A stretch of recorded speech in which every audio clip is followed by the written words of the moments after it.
Good evening, ladies and gentlemen. Back to back streaming. What? What? I said what? This is back to back streaming. Tonight we are featuring Logistical Nightmare special event.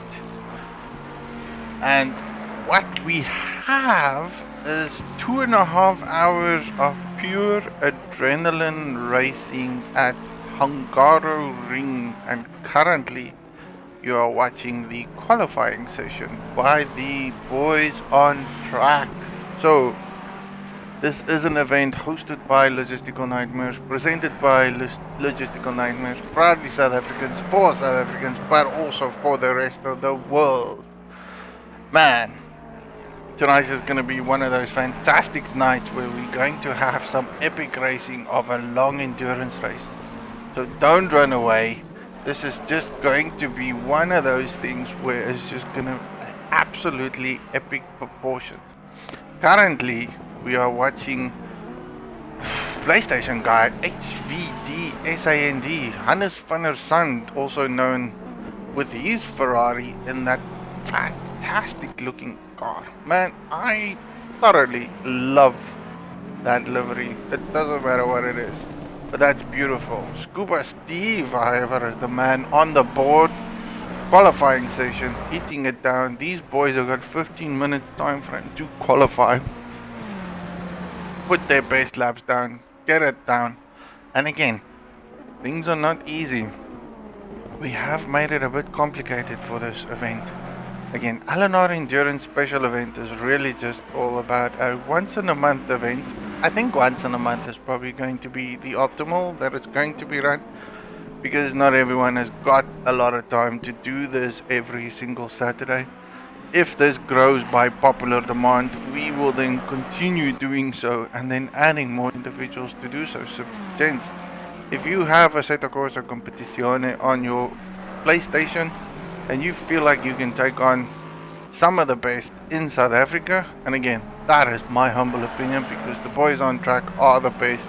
They went out in the qualifying sessions to compete for this. We had more than 20 entries that did participate last weekend for this.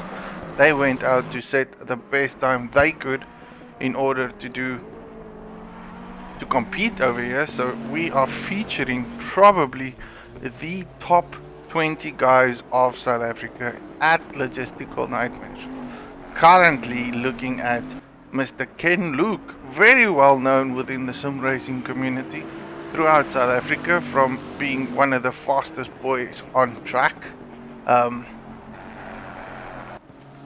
And he's driving a Bentley with a car number 7. Seems like he's about half a second off the pace from the fastest guy on track, which is Mr. Gav Pig. And that sounds very awful, but I'm just gonna call him Gav from now on, because I don't know, Gav Pig just doesn't sound like a good thing to say on a live stream. Scuba Steve with his famous Audi. Now Scuba Steve loves his Audi. Every race I've seen Scuba Steve in, he takes an Audi and he loves his Audi. That is, oh sure, off the track he goes. Let's move on to the other one. Again, lots of Bentleys, Bentleys everywhere. 1, 2, 3, 4 Bentleys, unless I'm missing it. That is a number of Bentleys on the track. Ignite is on the Bentley. Jacques Racing, for those people that did watch last night's stream. Epic proportions. The man just disconnected when he didn't need to disconnect. Let's hope he can outlast for the next 2.5 hours. Again, this is 2.5 hours of sim racing esports. So we're gonna have lots of fun with this tonight. Mr. Rainmaster is in his Bentley. Nakur, individual from UK or European region, running a LNR livery in a Mercedes-Benz car number 20, also out on track. A number of guys struggling to put on the pace, but soon all of them will be in a position to have their best times available. Again, Assetto Corsa Competizione punishes those that do not follow the track limits. If you go out of the track limits, can't set a race time, then you just need to go back at it and do it all over again. Papa Whiskey in a Honda. Now that is a very unusual choice over there. 2 Hondas on the track. I did hear that they're not the most preferred car, however they do look lovely though. Honda NSX GT3. Another guy with a Honda, which I saw, JJVDMZN. Proudly yellow with a hint of black. Car number 67. I'm just running through the field so that you guys can see who is who in the zoo here, driving for LNR or at Logistical Nightmare, not driving for LNR. Jarito Mon, a guy who is the owner of Sky Coffee Co, a local South African business company that provides coffee to all our sim racers, because we love to stay awake until the middle of the night and then still try and race and compete against other individuals throughout the globe.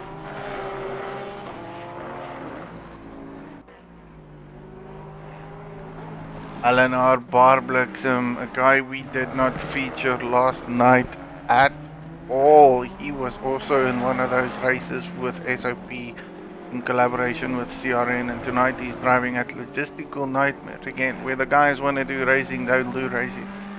LP on every platform, every community, because racing, esports, adrenaline is in our blood. We just love it. We love the enthusiasm, we love the battles, we love to compete. It's just hardballing all the time. It doesn't matter what we do. Seems like he's slowing it down. Probably went out on his out lap, getting his tires warm. Gonna set it up for the next lap so that he can put it down. He has got 0.2 delta on him. He needs to see if he can extend that. Get into the low 1 minute 43s if you want a good qualifying time frame. Anything above that seems to be very, very close in contention. The top 5 guys are within 1 second of each other. The rest of the top 5 or the following 5 are within 2 seconds of him. And then of course we've got individuals within 2 seconds and above. Still getting the feel of it. Again, track temperatures might have changed for these guys. They have probably practiced on so many occasions in wet, horrible, awful conditions, and tonight we step on the game. It looks bright, sunny, 27 degrees, a hint of cloud, potential chance of rain. Not even sure if we're going to see rain, because on this day it just looks so good and sunny, so people are probably doing so many adjustments on their tires and their pressures and their PSIs and God knows what else is being done.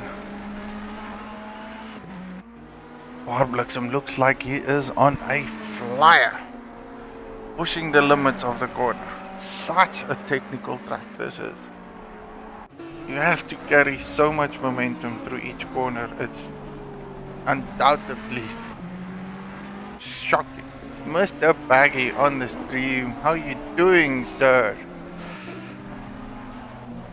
This is going to be a good one. I can definitely for sure that. The pity you couldn't make it, man. Baggy is one of the extreme aliens chatting to us on YouTube there.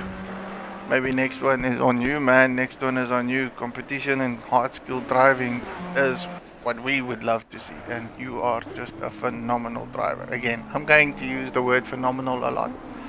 So be prepared. Be aware. Be scared.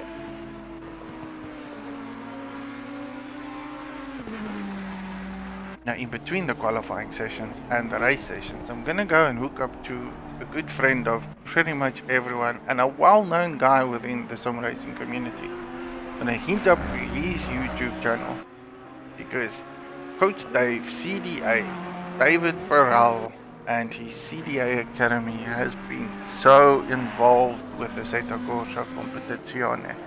Not even from a PlayStation platform, but also from a PC world, whereby he helps those that with setups and provides that offer to everyone else. So I have got him on YouTube. Well, not him himself, but I'm going to feature one of his quick or their quick and faster lap setups with the setups of Hungaroring from a visual standpoint so that you guys can actually see what goes on, what they do. I have an individual that says lekker, geval.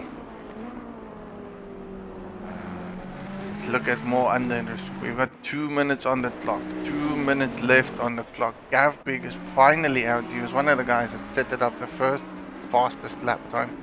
He is off by half a second. Ken Luke, who was off by half a second, is now off by 700ths of a second. Plenty of guys trying to pitch up, getting the fastest lap on there. Skitty 1 sitting on 4th position with a good time down there. Jacques racing 1 second off the pace. So is Rainmaster. So the fastest Bentley at this time on track is Mr. Gav.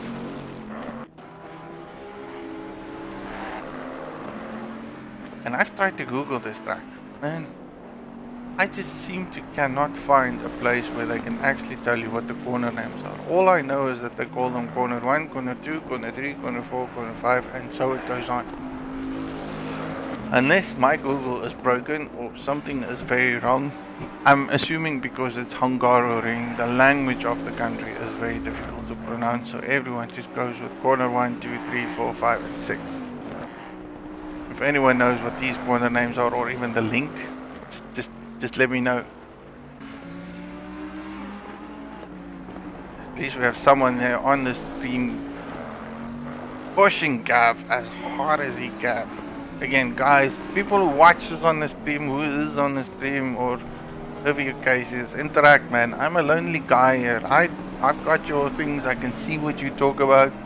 Tell me something that I don't know. Tell me what I do wrong. Tell me what I do bad, or whatever the case may be. If you just want to have a chat, let's just have a chat.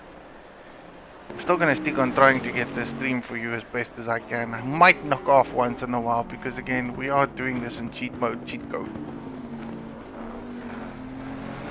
Last few seconds, guys in the pits. Lots of guys in the pits. But everyone trying to push the last minute. Jaritamon in a Porsche, not a car I'm used to seeing him in. Another Audi there at the back.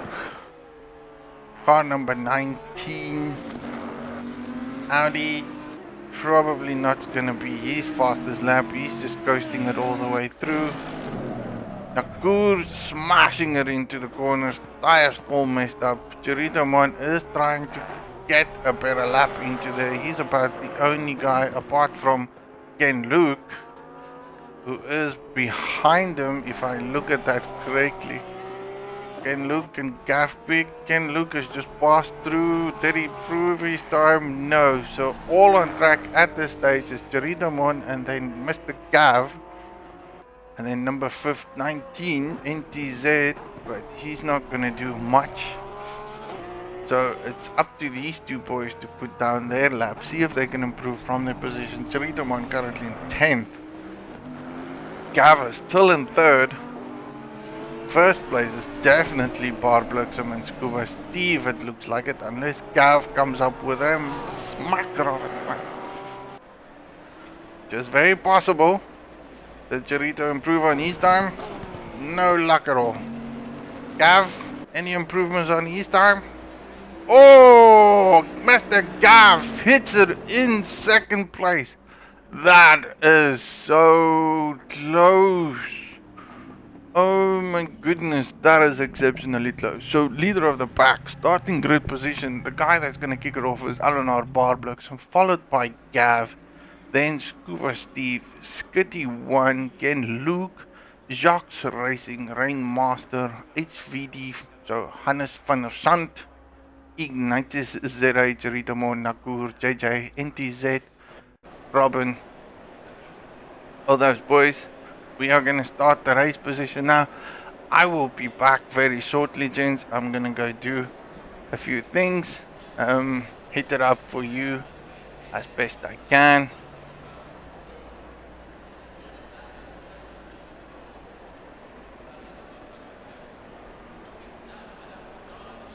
Be right back.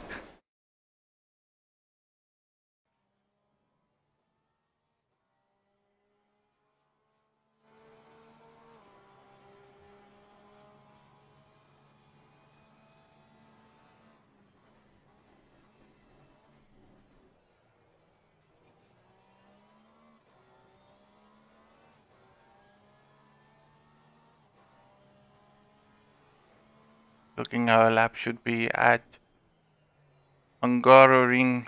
This is proudly brought to you by Coach Dave, CDA Academy.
How good was that? That was just exceptionally phenomenal. So while I have all of your attention, we at LNR are doing all these kinds of features Monday to Sunday, back to back racing. We love racing that much that we feature it everywhere else.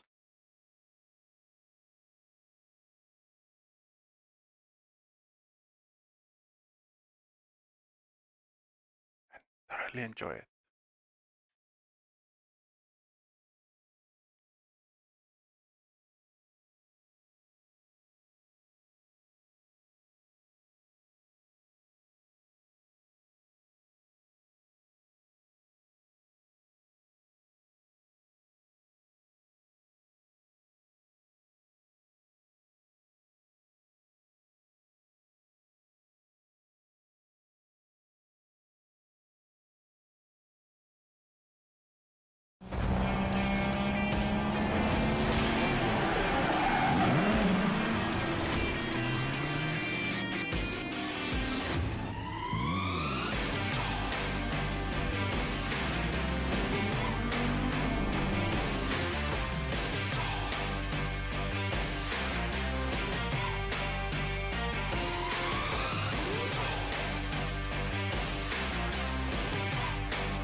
Welcome back, ladies and gentlemen. We are back on racing.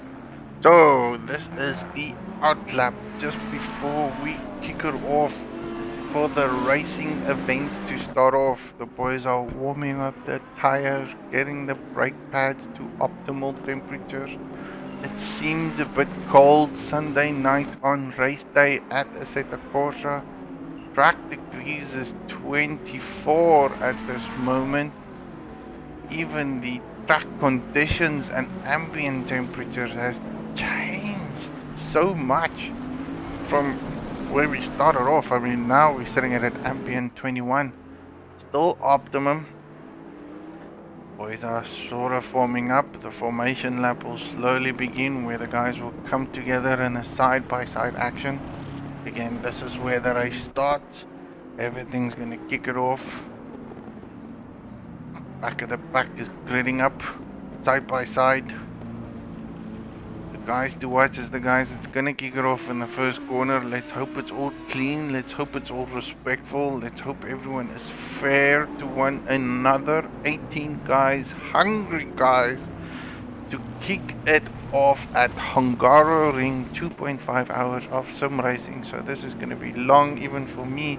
I hope my voice can last and endure this.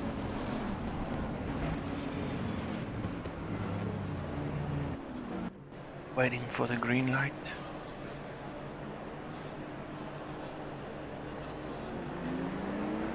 Oh, drive through. Individuals that gets drive through on the kick of the lap means that he was out of position before the race started. Way too fast or too quick. That is just gonna hurt everything. Oh, bumps everywhere. Guys trying to win it by the first corner. I see significant damage there at the back. Massive damage. It's just a humble car pile-up all over the show. That is not what I expected to see. Car racing standpoint, these boys killing each other on the first corner and more killing going on there.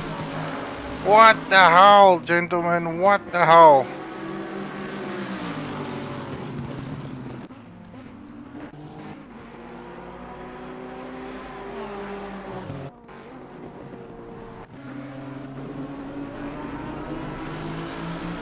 This is not what we expected to see. Nonetheless, back to the racing.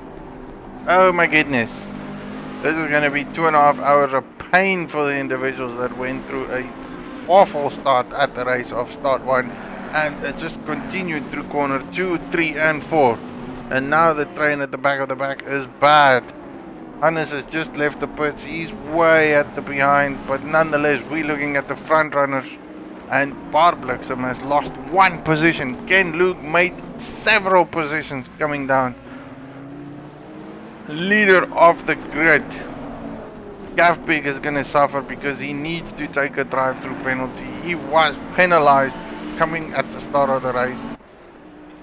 When he takes it is up to him. He has a few laps to complete, so he tries to get a bit of momentum going. He's going to lose quite a bit. Pit lane is open.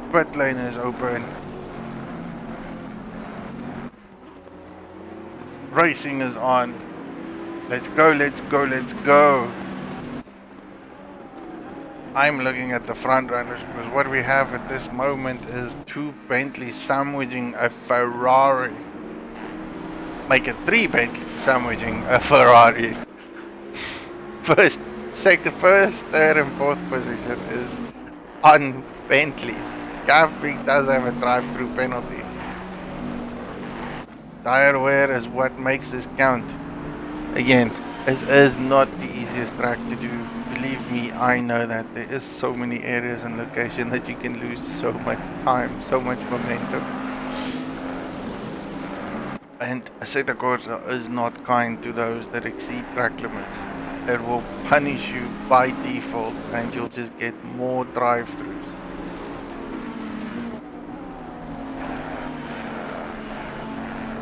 Even Hannes commented on himself and went like, good luck everyone. Hannes, are you not supposed to be ready and making your pits ready, or is this your fellow family people watching on your YouTube stream?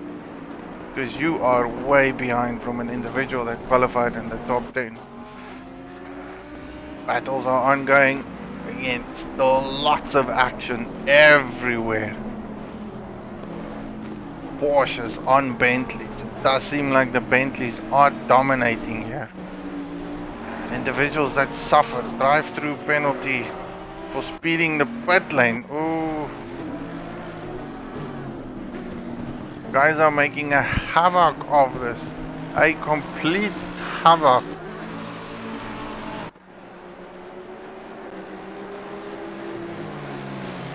Nakur pushing on to Papa Whiskey. Lots of competitions there at the back. Oh, nearly missed that out.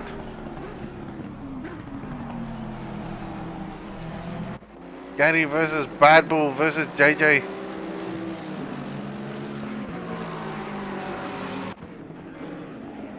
Oh, punting in there. Lexus versus the Ferrari at this moment, trying to cover as best he can. I do have JJ as number 15, so whatever battles is going on here is not for track, is not for position. Or they are one lap down and now have so much time that they need to make up. That does look like Hannes that's currently in 18th. Off the track he goes. This is not looking good, boys. This is not looking good. Action at the front of the race. Hey, SOP Motorsports, welcome, man. Thanks for joining. Thanks even for watching. You guys were spectacularly awesome last night, man. It was such an honor just to present a race that you guys hosted. SOP Motorsports and esports place, gentlemen. Do go look them up on Facebook, on websites. They have a fantastic Discord server. They do magnificent events just for Assetto Corsa Competizione. They gave us the privileges last night so that we can host one of these streams. Well, not host, but actually just broadcast it. And while they were running it, and again, it was amazing. Back to the racing. Drive-through penalty cleared. That would probably be Mr. Gav, who now has gone all the way down from his 3rd position to 7th. Out of the pits he is. Lots of space and momentum lost just because of the drive-through penalty he got from the racing start. Again, probably over the speed limit or out of his position. Nonetheless, drive-through penalty has been given by the game. We have not the ability to provide any in-game or external penalties to the individual drivers. We just hope that they do race well, race clean and race exceptional. Does have lots of time and momentum to make and try and catch up to the guys in front of him. Hopefully some things have changed. Nonetheless, front of the grid is epic battles. Bentley versus Ferrari versus another Bentley. Jacques for the win tonight after the unfortunate disconnect of yesterday. Everyone's voting for Jacques again. I do hope the man doesn't have a catastrophic failure this time around. If he does, it's just gonna be so awful. Absolutely awful. I'll be gutted. Very gutted. His race last night at SOP was fantastic. He was just a man on the move. Didn't hold the race win at all. Was always around about 2nd or 3rd place. Staying where he is at this moment. So again, is this all strategy? Is this what he does? Is this what he likes to do? Strategy is key in any given race. And then he came back and he took position in 1st place, ran that for a couple of laps and was probably on for a victory, and then had a catastrophic, what we call internet failure. Killed everything. So tonight he's back, hitting it up with a 2.5 hour race, hosted by Logistical Nightmares, ourselves, in the most extreme weather conditions that we can probably think of, or hopefully will have. I see no rain predictions at all, so that is actually quite cool. However, the track temperatures is declining as we speak. The guys are going to suffer with that low tire pressure, high tire pressures. It's going to affect them significantly. Again, the only tires they have available is a number of sets of tires. So we've stopped and limited their tires to only have 5 for the entire sections. They can have 5 tire sets only. That's for practice, qualifying and race session. There's no mandatory pit stops here. However, we have limited the stint time of 65 minutes per driver as per real world racing. So we're trying to keep it as realistic as possible, but as well very entertaining. Taking it up to the guys, making them think how they want to do their pit stops. Guys having the Bentleys are probably one of those that can go on a longer stint because of the tank size. Oh, bit of a tap there from Barblixum onto Luke, unsettled the man. Holds it back though, gives the position back. Great sportsmanship shown there. That again brings Jacques Racing much closer to 1 and 2.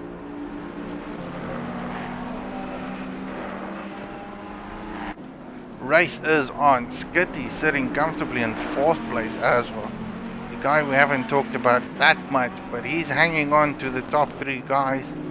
Again, a lot of racing still to occur. 2 hours, 20 minutes to go. So plenty of action we will hopefully see during the course of the race. Couple of fights at the back between a few individuals. JJ seems to have made a bit of time up there. He's currently in 12th position. Humbly the fastest Honda on the track, being chased down by an Aston Martin and a Lexus. If memory serves me correct, Robin Dobbin drove a Mercedes last night in the SOP event. Sheepy should have done this one. Yeah. All talk, no game. Hashtag, you should have, would have, could have. Love you, man. He's such a cool guy. LNR Psycho Sheep on the stream chatting to us. Founder of, or a member of our Pay It Forward. So again, Pay It Forward community. I haven't spoken even about the sponsors for this event. So again, the sponsors for this event is a bunch of individuals who made up a few teams within the console community in South Africa. One of them, for instance, is EKZ Motorsport. Then we have HP Heat and Proxa Motorsport Racing, and then we also have DMR Racing. Oh, big fights there. Well executed, JJ. Spins it out. Ooh, accidents everywhere. This is gonna be so bad. Made the move, made it stick, and then spins it all out. Catastrophic incident right there in line of sight. JJ didn't want that at all. Worked so hard to pass that Lamborghini, and then all of a sudden, just the tail end giving away through corner 1. Competition, however, in the front has also gotten very excited. Jacques Racing is now in 2nd position. LNR Barblexum lost their position. 2 Bentleys leading the race. Is this going to be a Bentley takeover? Might not have the pole positions, but do have the legs and the race endurance to keep it and make it happen.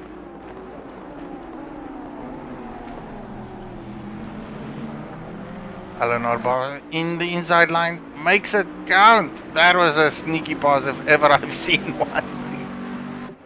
Took the opportunity when it presented itself. Nip, and done. This man is on. He wants to win.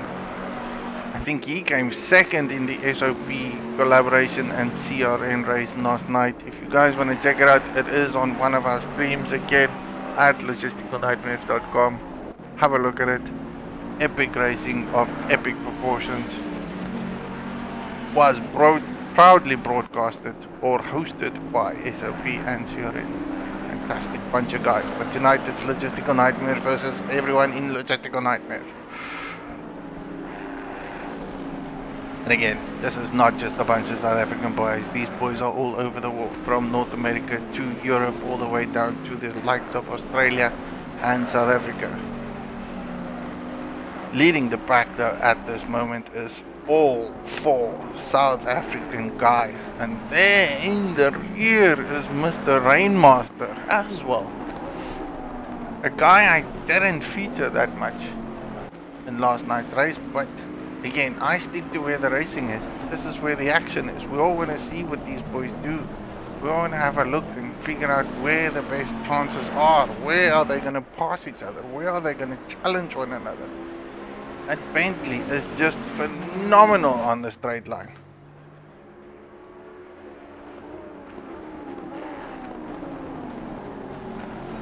Barblex trying to cut in again. And Luke definitely covers it all over.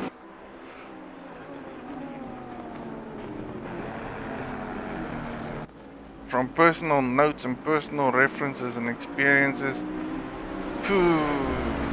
it's even hard for me to pick a winner. I do probably have my best pick in between Jacques Racing and of course Skitty 1, also in the Ferrari, running in 4th position.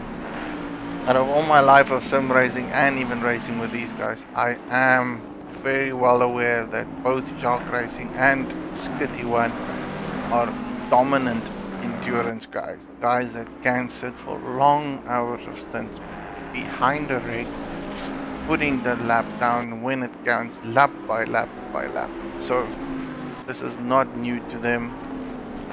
This is their comfort zone, their comfort level. The individuals running in front, i.e. Ken Luke and LNR Barbluxem, they are known for good racing. They are very dominant in all the races they compete in. Have I seen them in doing any endurance races? Probably a few. This is the longest I've known them on trying to take out an endurance race.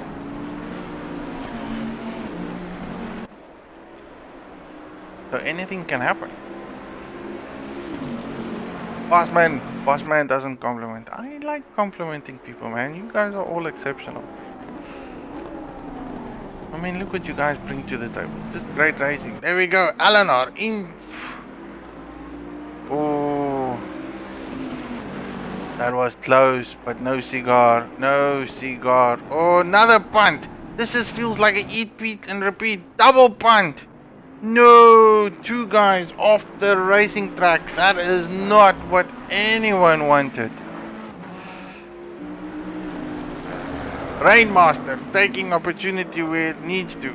LNR, Barbluxem and Ken Luke off the track. Too big, too great. Wanted to push too hard. And now I'm fairly confident that is that Ignites? Ignites is now all over Barbluxem. Ken Luke has lost his first place position.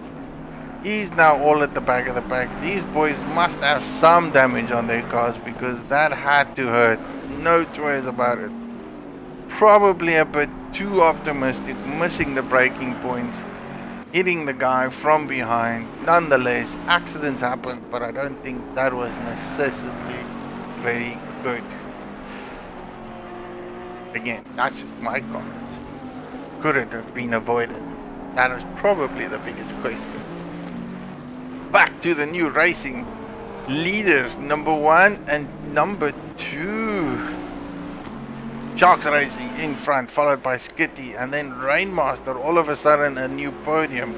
What? I do have the feeling that Mr. Ken Luke, who was bumped in the previous lap, is gonna try and make that up, but he could have some damage which will then affect his overall speed and performance. Barbluxem is definitely in the pits. He did have and does have some damage to him that needs to be repaired and prepared. So hopefully he can come out very nicely. That Ferrari looks damaged. Absolutely damaged. Back wheel not looking very great as well. Sharks Racing, a penalty of drive-through now. Oh my word, everything has changed in the last 2 laps. 2 individuals colliding with one another. Jacques Racing getting a drive-through penalty, and that is probably because of way too many shortcuts or pit limits to himself. Again, exceeding track limits, you get a number of warnings. Ideally, you cannot exceed more than 3. By the time you get by number 2, you start worrying, especially if it's an endurance race. By track limit warning 3, you definitely know if you do it one more time, you are going to get penalized. And these penalties are severe in Assetto Corsa Competizione. They instantly give you a drive-through penalty, which you need to serve within the first 3 laps. So he's going to come in to serve his driver penalty, which will then give the new racing leader, Scooty 1, head of the pack, Ferrari, in the lead. Rainmaster is now in second place. 20 minutes of racing and so much has happened. We've now had our third race leader. How epic is this?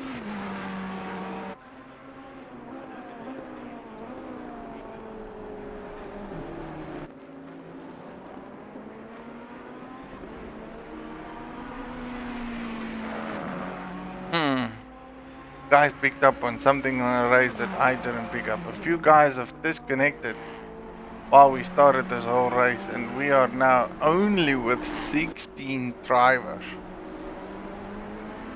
This is not good at all. CPU, server, everything looks kind of okay. Lat looks a bit hard. Boys have crashed.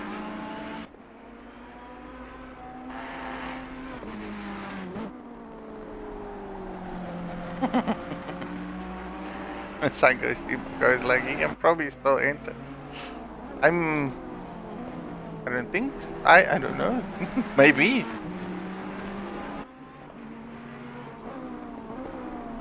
Leader of the pack.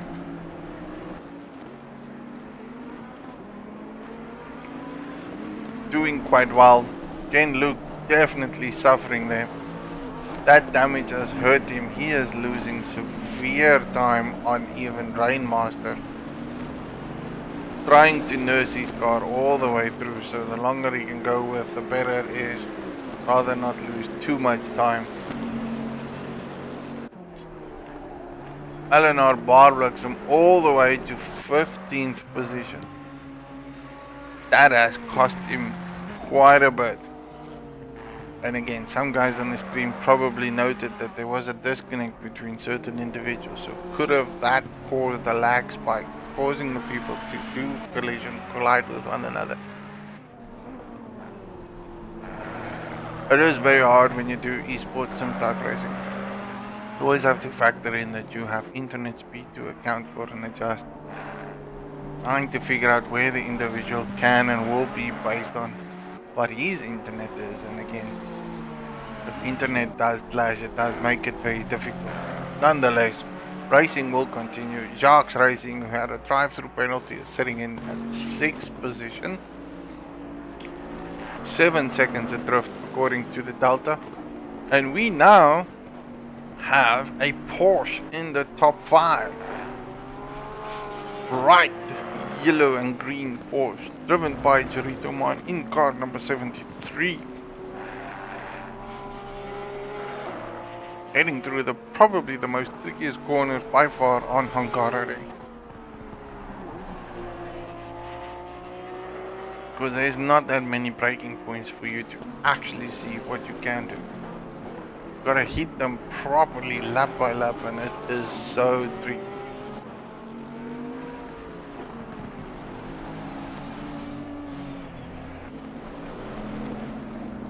Guys are very spread out at this moment. Not a lot of close contact racing going on, with the exception of the individuals running at the back, trying to fight for 10th position. And here we have a Lexus, Mr. HBR Gary.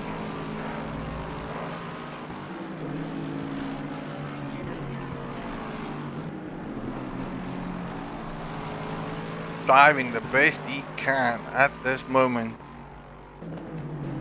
Chasing down Nakur in his Mercedes-Benz, who is trying to chase down Robin Dobbin with his Aston Martin. The only Aston Martin on this track.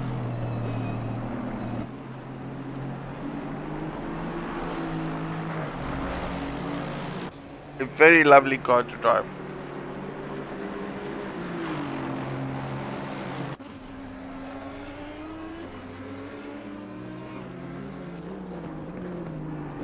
Audi out the pits. That seems to be... Who is that Audi?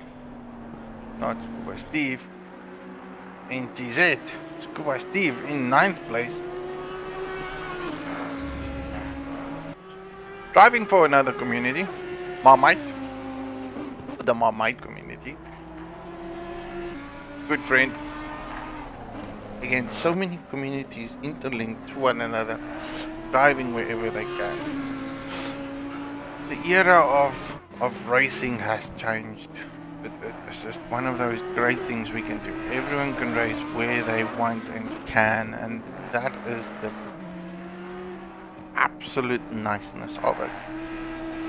You find what suits your time frame in the life and situations we are at, and you go out, you have fun, and you be competitive.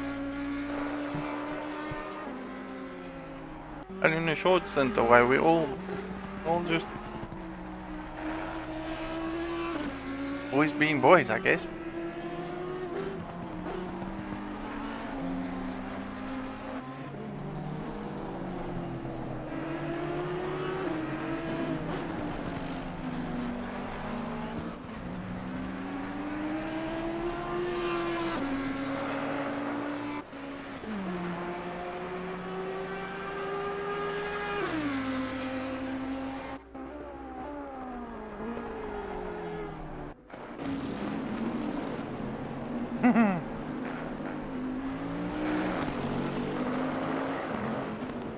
Unless I don't get it.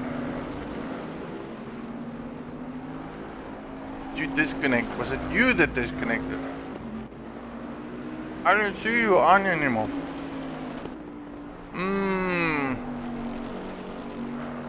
I struggle to figure out who disconnected and who stayed online. It does seem like, Hannes, you are one of them. That is absolutely awful. I feel sorry for you, man. Cut it. All this hard work for you to be disconnected is just a pain, an absolute pain. I'm really wondering why we're seeing so many issues these days with connection problems.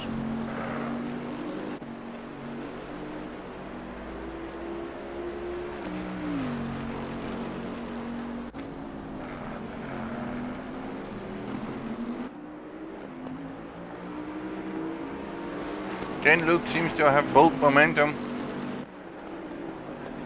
back into his normal rhythm and speed.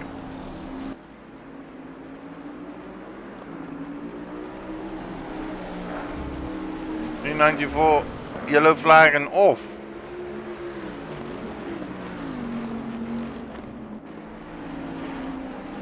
What is going on tonight? All we're doing is losing drivers. LNR Barblocks out of the plot. Big names dropping everywhere.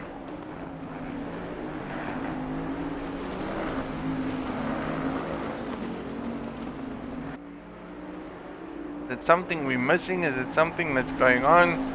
We've started off with 18, 19 drivers. We're all the way down to 15 drivers. We've not even surpassed the first half hour of the race, and yet we've lost a chunk of the racing drivers. A chunk.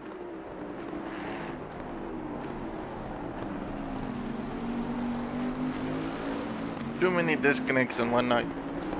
That is just not on. Not on at all. That just, to me, it's very sad. Looking at Ken Loop. 9 seconds down on Delta. Trying to chase down the leader, which is Goodley at this moment. Jocks Racing still in 6th, Dorito in 5, Ignites in 4th, Rainmaster in 3rd.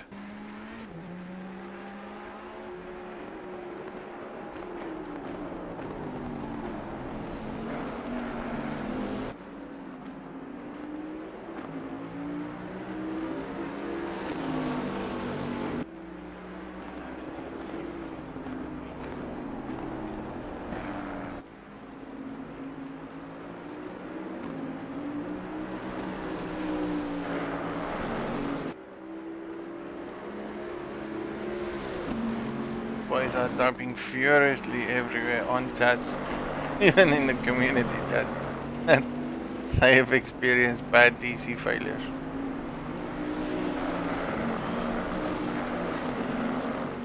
let's hope we do not see any more issues going further on.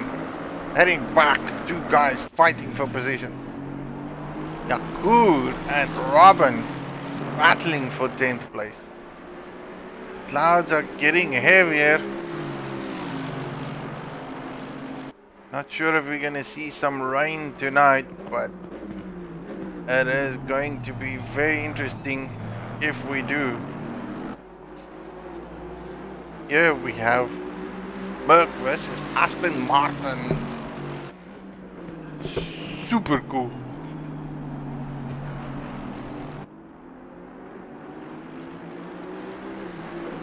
Bad luck at the door. Bad luck at the door. We're gonna find out if we can get some of the guys out there to give us a talk and a chat on maybe. See if I can do something different.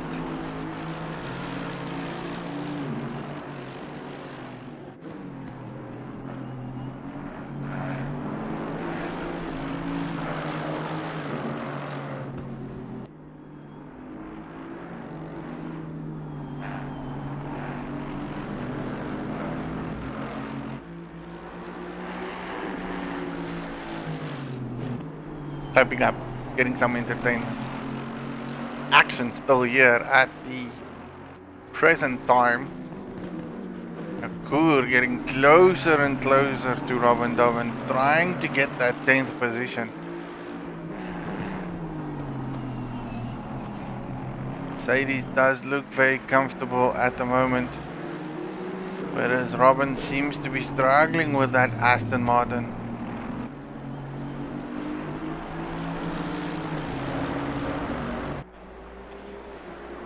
Exactly, what happened? End of life, Shark. Seep, end of life. LNR Barbliksem off.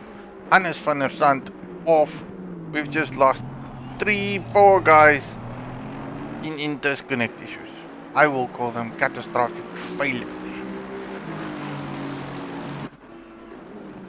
Hurts me to say that, because I really wanted to see some good racing. Now we're checking on two guys. Robin Dobbin versus Nakur, battling for 10th place.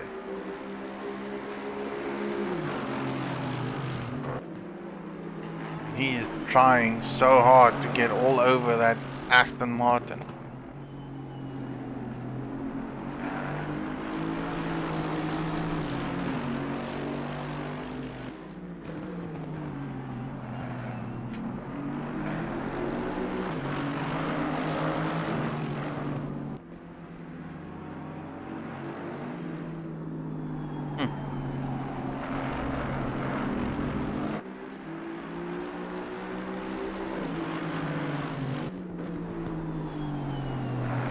Lights are coming out, it's getting darker.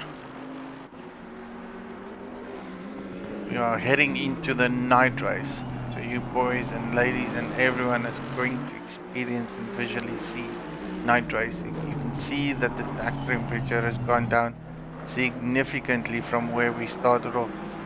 It really ended up into the high 20s, close to 30 degrees C. We are now at 18 degrees Celsius.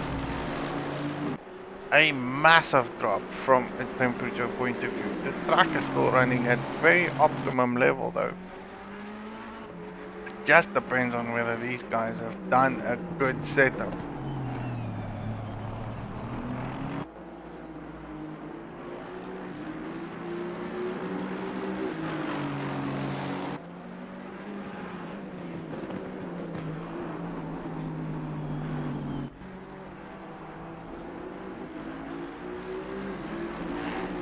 Chitter chatter is everywhere, but it's quiet in some locations.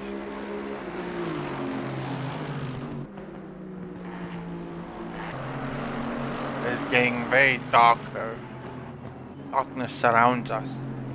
It's gonna be a difficult thing for you boys to watch. Hopefully the screen doesn't go that bad and we can still visually see a great race whereby guys will be fully aware of what goes on here. darker it gets, the more difficult it gets, because your brake markers, whatever you've used during a day race, moving into a night race is gone unless you've used something that you can quickly see.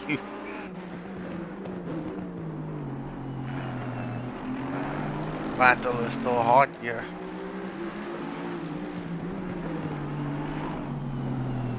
Guys are driving phenomenally well. Ooh, Nakur going a bit wide there.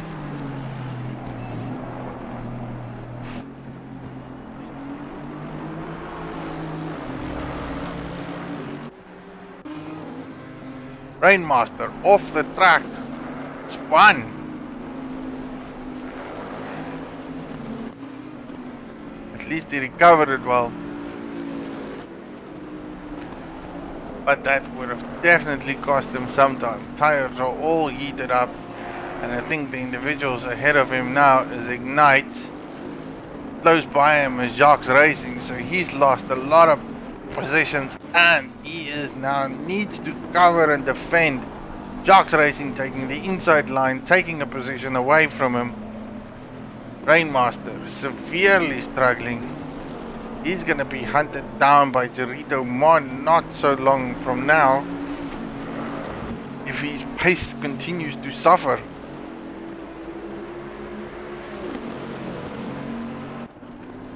Sharks making the best out of it. No, Rainmaster going in deep, diving furiously, missing all his brake markers. Night blindness definitely coming into play here. Getting harder and harder for guys to figure out where is your brake point. Where do you brake? What position do you brake? Another Honda off the track. That does look like Papa Whiskey. He is a guy being blue flagged at this moment. He's gonna get a lot of flashing lights behind him. Does need to get out of the way a little bit so that the guys can continue their battle. Cannot interfere over there. Hopefully it doesn't cause any infringements. No, it all looks good and well. Great driving by the man. However, that did cost Gerito Mon some time, putting Gav all over the back of that Porsche.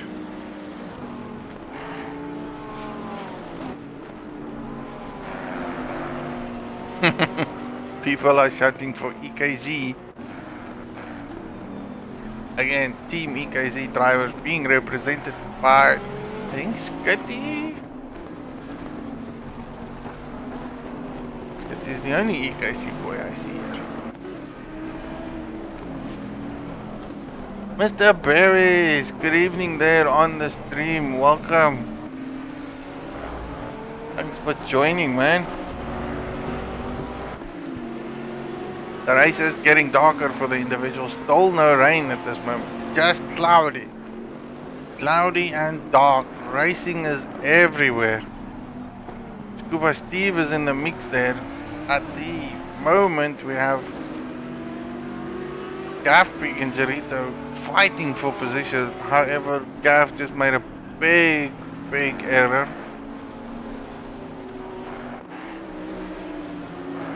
That Audi does look like a lapped Audi, so that is probably NTZ and car number 19.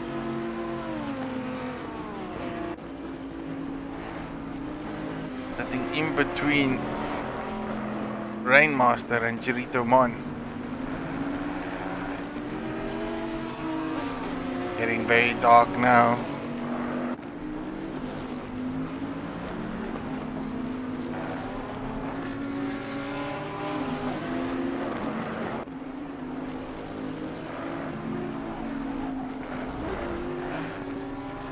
So, what happened to Jacques? Jacques got a drive-through penalty, to be honest. We all assumed that it was exceeding track limits. Battle there at the stage. Gav going on the inside line, making it stick. That is a position well made up by Gav. Went wild, stuck the nose in there. He is one position up. Again, he himself is fighting back from a drive-through he had earlier on in the race because he qualified in second position. Did a phenomenal qualification and struggling to get back onto it again because he was either out of position or exceeded the speed before the race started, and off the line into.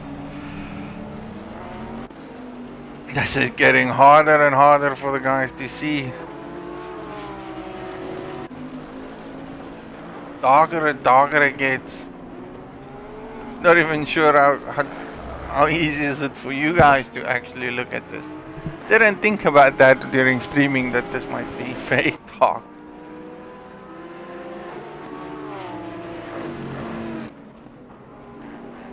Track limits is always a pain, especially in long races. Another individual off the racing line there.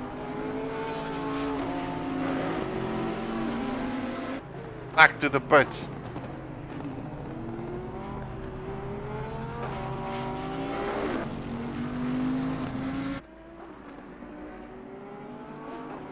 Track seems very dark,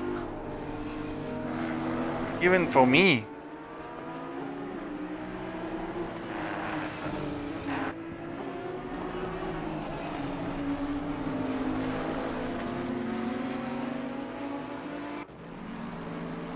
Guys are struggling. There's just not enough lights or places for them to use as reference.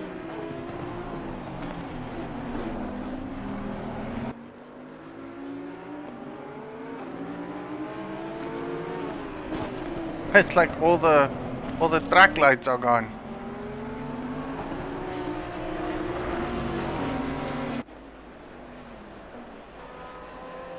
Which is very unusual. I would have expected some sideline track action and lights and so forth.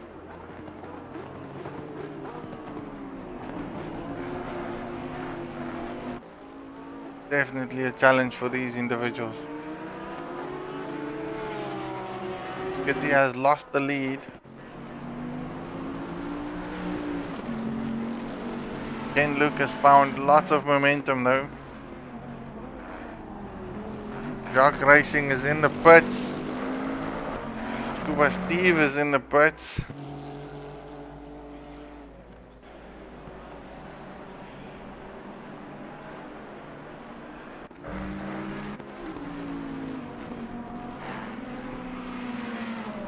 This is a very hard race for these individuals.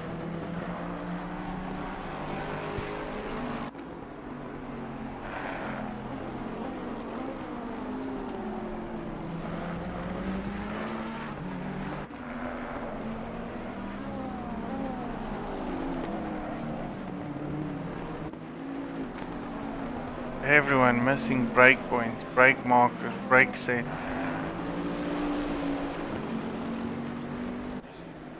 Struggling to see what they can do. The only guy on pace at the moment is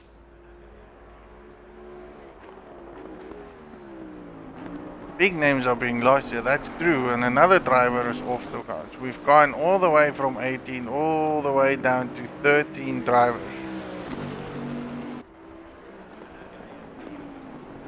By this rate, we will probably end up with like 6 guys racing.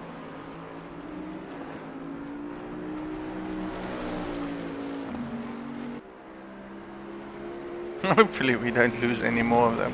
But yeah, big names dropping. Ken Lucas definitely on pace with whatever he's doing at this stage. A man that did lead from the beginning lost a few positions due to an incident with him and Barbliksem.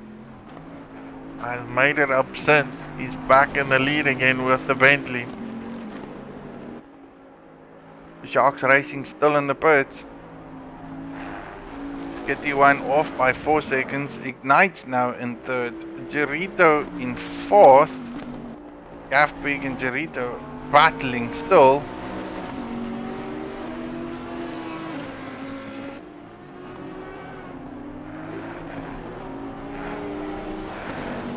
Seems like the conditions is getting a bit better. still not ideal, still not perfect. It is very cloudy, dark side. Do love the glowiness of the brake pads.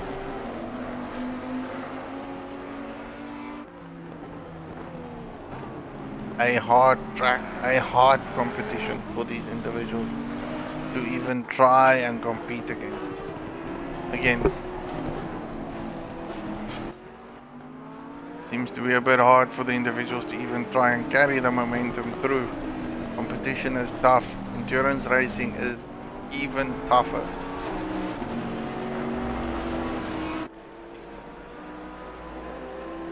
Docks racing is out.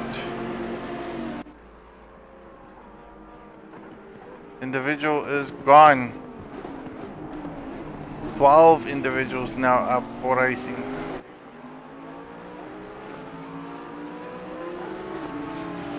Are we losing them because of disconnects?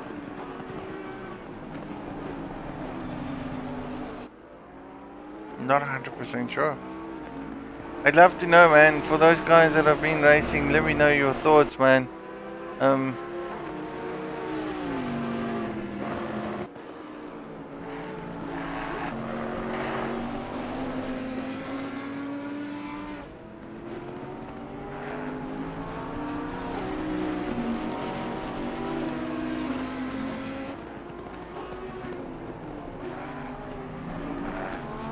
Like everything is not working out according to plan. Ooh, Chirito off the racing line, loses a lot of position and momentum, and taken out through Gav, takes the position back on fourth.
Lots of complaints in the chats everywhere. I'd love to keep it real, keep it interesting.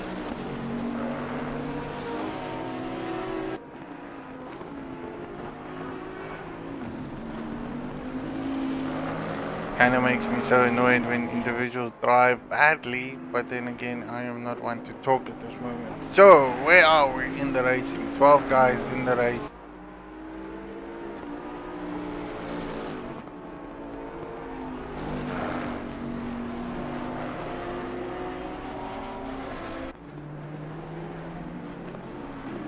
Driving still hard. Ignite is trying and pushing significantly, getting into the grips of things. He is 3 seconds from a Delta standpoint away from Skitty. Everyone's struggling because the conditions is not that easy. It's dark. Track temperatures are low.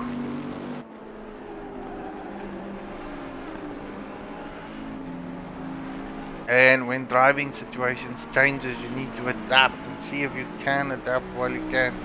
Race hard and keep it on the black stuff. Even though everywhere in front of you looks like it's black.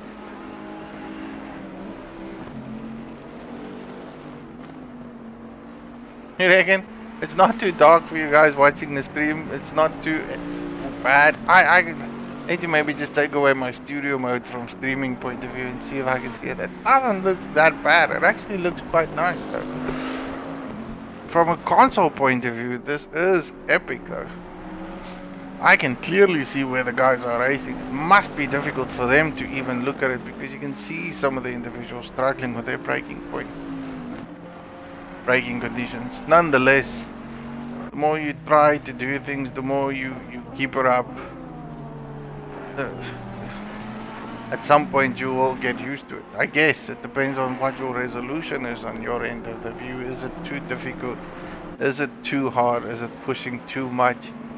I know I would have loved to have some rain on the track, but I even think that would have been so much harder for these guys in these conditions. They are very grateful, or probably it's very good for them because we don't have any rain on the track, so they can at least put it down, put the pace down track by track. If we had rain on here, it would have been so much harder. Skitty, 10 seconds adrift from the leader, Ken Luke. 12 individuals racing, fully in last place. There's Papa Whiskey, trying to stay out of everyone's head. Struggling though because he's in a Honda.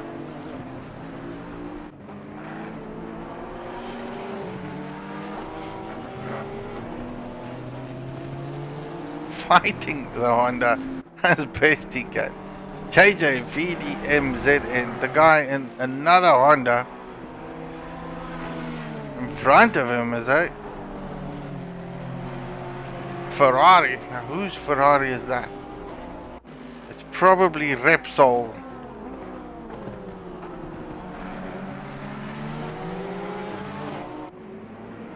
Also a man very well known for his endurance capabilities. JJVD MZN 67.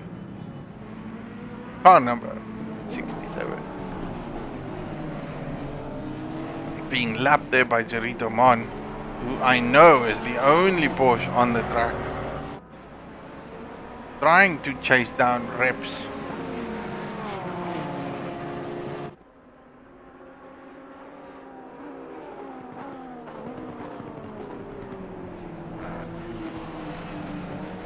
JJ trying to make his position back up though.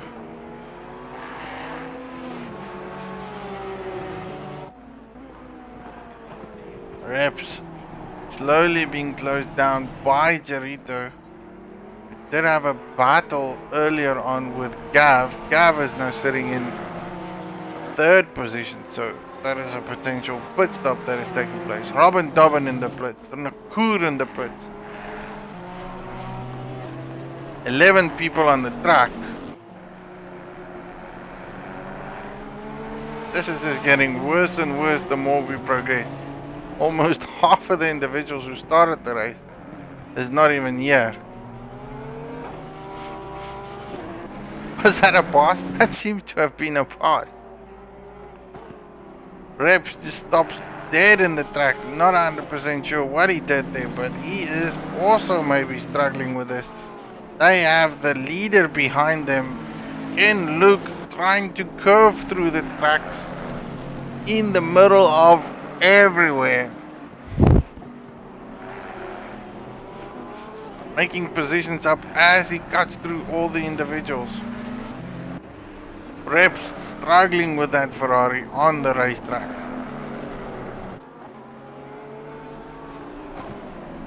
Pit times is probably within the next 10 minutes because again we're working on stints here. Individuals, these guys only have 65 minutes of racing on a stint, and then they either need to do a pit stop or a drive through.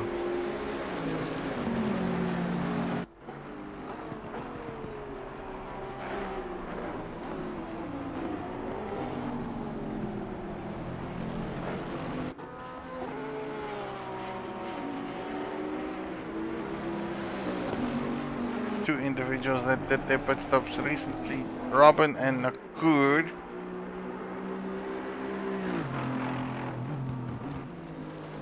Nakur now ahead of Robin by quite a margin, I must say.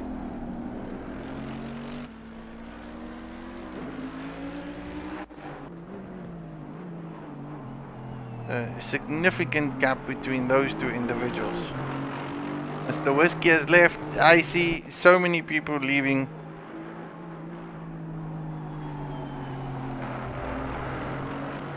Utter hardship by myself, trying to watch a good race.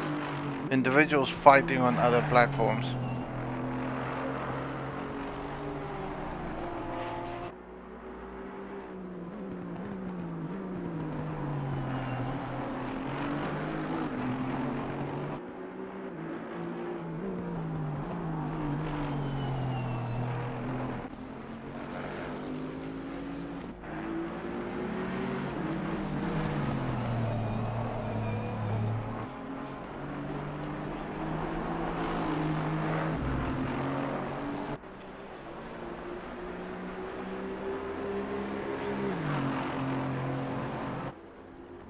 Guys are struggling though. Races seems to be settling quite a bit now, getting way better as it stands.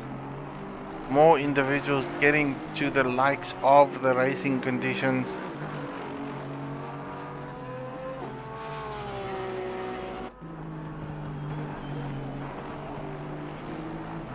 Not a lot of battles up for grabs though. Skitty is now in the lead again, and that's purely because Ken Luke has done his pit stop. I guess, I could be wrong, or he could be a lap down.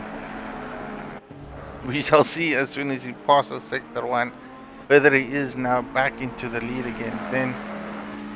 Then again, he might still need to do a pit stop. Stint times have come up, boys. It's an hour into the race now already. Yep, Skitty is in the lead now. Skitty is leading the race back again, but he is closely followed by Gav, who's in 5th place.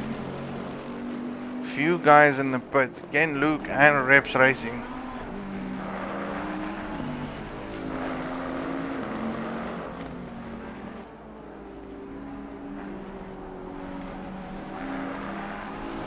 Everyone on the stream is hoping that PlayStation 5 will have bigger lobbies. Not even 100% sure if that will actually quite happen. Talking about PlayStation 5, Mr. Nesmax. I still think it's going to be probably plus minus 20 individuals. I mean, Assetto Corsa has set the benchmark though for all other sim racing guys, i.e. GT Sport and the likes of Project Cars. Then again, I haven't ventured into whatever Project Cars 3 can offer from a sim racing standpoint. I've heard that there was quite an amount of negative feedback pertaining that, so I don't know what the lobby sizes are. It is a new game, perhaps that will improve for PlayStation 5. Do we think it will actually be of benefit for us in the console community, hoping for a bigger grid than 20? I guess we can all hope and dream it will happen. But if you want bigger lobbies, bigger racing events, you gotta get back into PC. That is where the big grids are. That is where the individuals of about 40 plus can actually happen. It is a bit of strain on all servers if you do have more than 40 guys on a race circuit, but it can be done.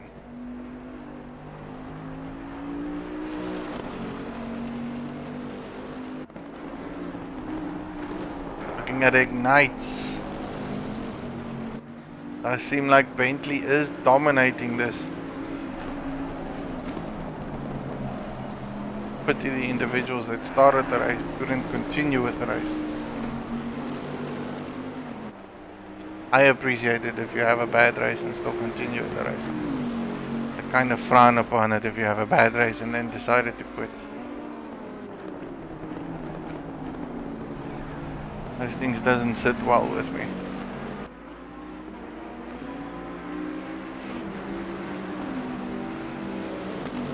These guys, however, are pushing the limit, so I'm hoping I don't get disconnected. I'm hoping they don't get disconnected. And I'm hoping that we can finish at least a good 2.5 hour stint of racing. This is, however, the longest race I've seen, or we've tried from our community to push the limits and boundaries to see where it goes.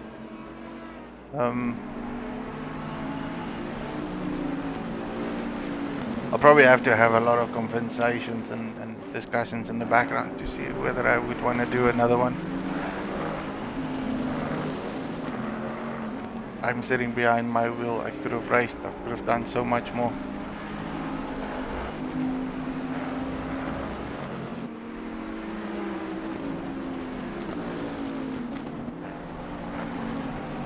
Nonetheless, enough of my personal opinions and feelings. I am watching the race as it seems. Ignites is all over Ken Luke. And again, I think Ken Luke did put. Ignites hasn't put it yet. But it does look like Ignites is not going to let Ken Luke get away with it or run away from him. Which shows that this man has got significant talent and pace behind him in that Bentley. Well tuned, he has now settled in very nicely in this race. Darkness has frowned upon us. Racing is continuing very hard, and that on the other side is NTZ getting out of the way of the guys in position 1, 2 and 3, I believe. Is that true? It is. That has changed the turmoil again. Skitty on the lead, loving this at this moment. An hour into the race, another hour and a half to go. Top 3 boys in contention with one another, split out evenly on pace. I mean, there's like 3 seconds difference between the top 3 oaks. This is super exciting. Unbelievable. Guys on the screen indicating that JJ is having a good comeback. I'll keep an eye on him. Hopefully he has settled very well with his car. Slowly gaining maybe on Repsol because he's about 10 seconds adrift to that individual. So a lot of potential close racing happening everywhere. The one I'm keeping my eye on at the moment is Ken Luke and Ignites ZA. Bentley versus Bentley. I don't know what Ignites have done or what he is got underneath his bonnet, but he is definitely on the move.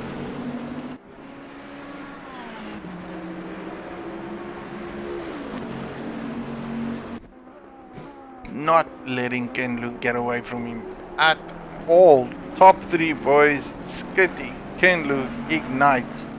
Then followed thereafter, we still have in 4th place Chorito, Gav, Nakur, Robin Tobin, Reps Race, who's a guy I haven't really featured that much. JJ, VD, MZN, HBR, Gary, aka The Snail. And then of course NTZ. And here on my phone, all I can hear is ka-ching, ka-ching, the money is in.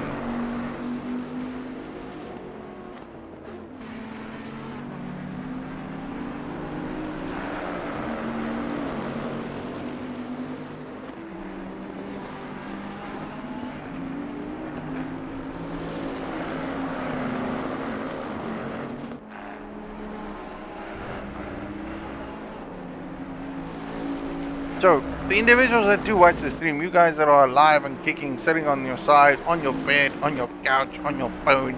I don't know where you're watching it from. Normally when I watch a stream, I have everything open. But then again, I don't watch streams like this. Well, I do. I watch lots of streams like this. Let me correct this. I watch plenty of streams like this. But then even when drivers actually stream as well, I'd like to watch them on the sideline. So my big screen will be one of those where I can hear the commentary from everyone else.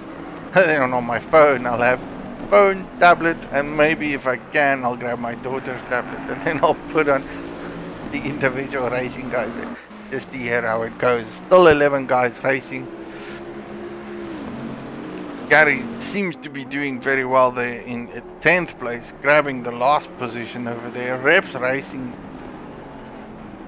looks like he is probably catching up on Robin Dobbin. JJ has lost 4 seconds around since we've last spoken about him to Reps Racing in 9th place. Battle of the century for race night is still these two individuals for second and third position. Ignites driving one hell of a race.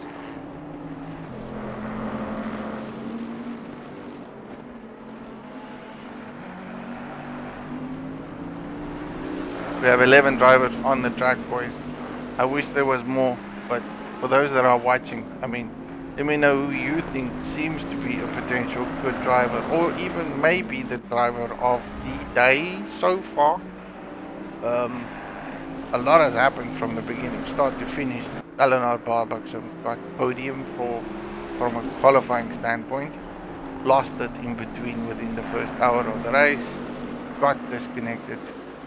So did Jacques Racing, a guy of magnificent caliber, also disconnected from the race. Individuals like Rainmaster is not just top of my head, Scooper Steve. I am probably going to miss out all the other names that was racing. They have been gone and lost. So it's a sad race without them, but racing will still continue. Dorito 20 seconds adrift from these individuals in 4th position. Bentley versus Bentley. Have I ever thought that that would happen?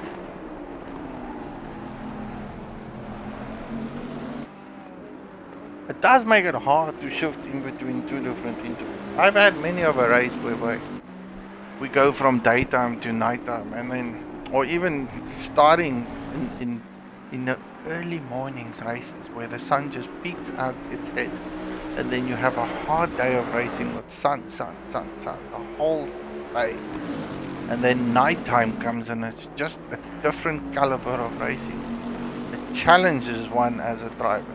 Me, myself, this person here talking to you guys so much smack for the last hour, loves night racing. I kinda hate rain racing, but I seem to be doing quite well when it does rain.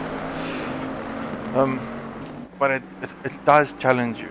There's so many factors that makes it so hard, and I wish I could give you guys that are watching this the thoughts and experience from a point of view that you could understand. But things like braking points, braking markers, higher temperatures and pressures plays a big role. But brake points, brake markers is a massive role and a big differentiator, because you tend to rely on the board markers you can visually see from a daylight sun point of view. Now, driving a car at about 200 kilometers per hour, that is hard to make sure that you pin your brake point every single lap time. Thus, the darker the track, the more challenging it is.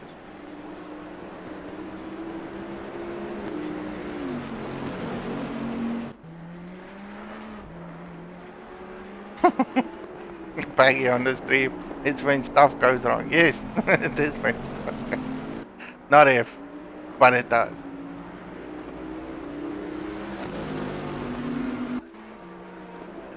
I am thoroughly surprised by these two individuals racing to each other lap by lap by lap.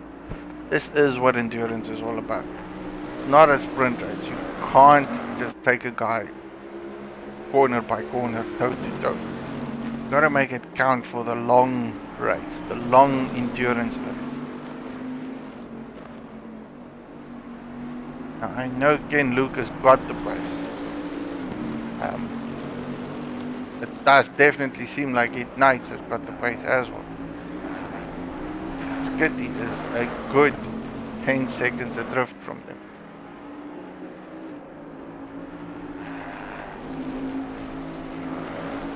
Reps. A man on the move. Someone I haven't noted, but on my screen I'm keeping a good eye on him. Oh, just as I talk about him. Commentators curse. Commentators curse. Damn you, commentator!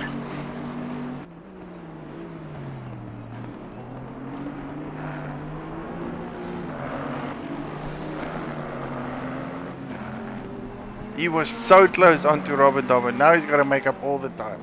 The minute I switch over to him, car goes into a complete spin. Loses all the time he has made up. Now he's got to catch up on that again. I humbly apologize from my point of view, switching over to you, but it did look like there was going to be some great racing there. And then you lost it.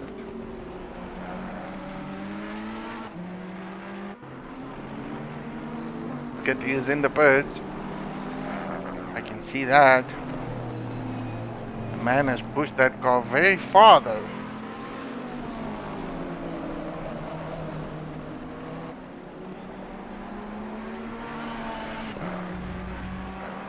Which is quite interesting.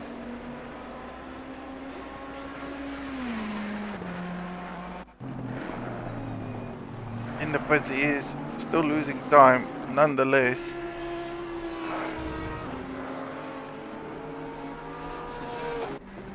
Coming out of the pits, leader of the race, Skitty from first position, slotting in. That does look like Gary there. Yes, it is. HPR Gary, aka the snail. And please don't shoot me for calling you the snail, because you call yourself the snail.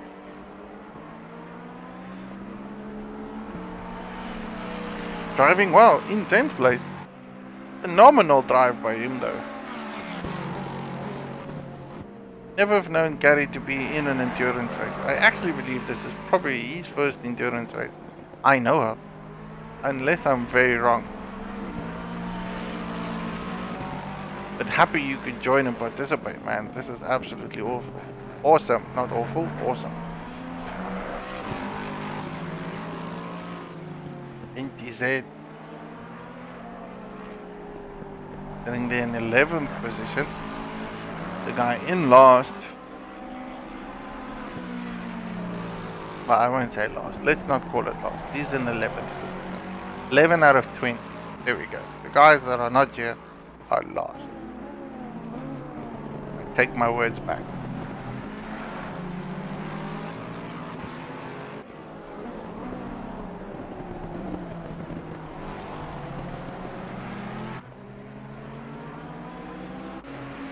Reps race there, closing the gap again on Robin Dobbin.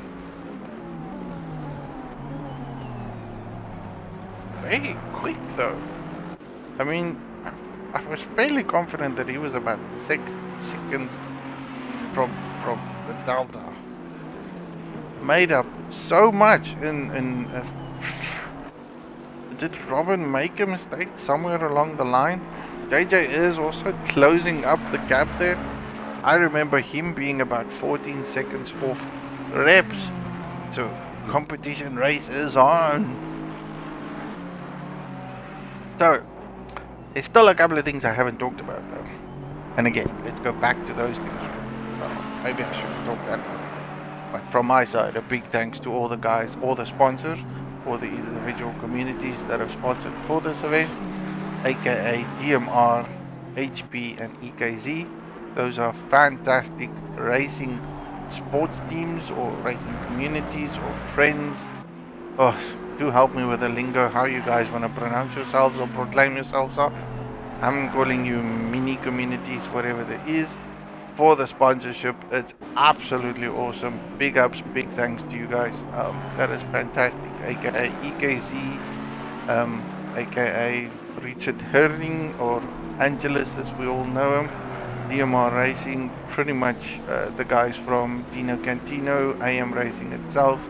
And then of course HP, Heat and Proxa, that is the likes of Gerard and I forgot the other guy's name. It's terrible. I'm absolutely awful. But I'm gonna call you Cheap Psycho Sheeps. Thanks for the sponsorship, boys. And then of course we have individual sponsors by two business entities.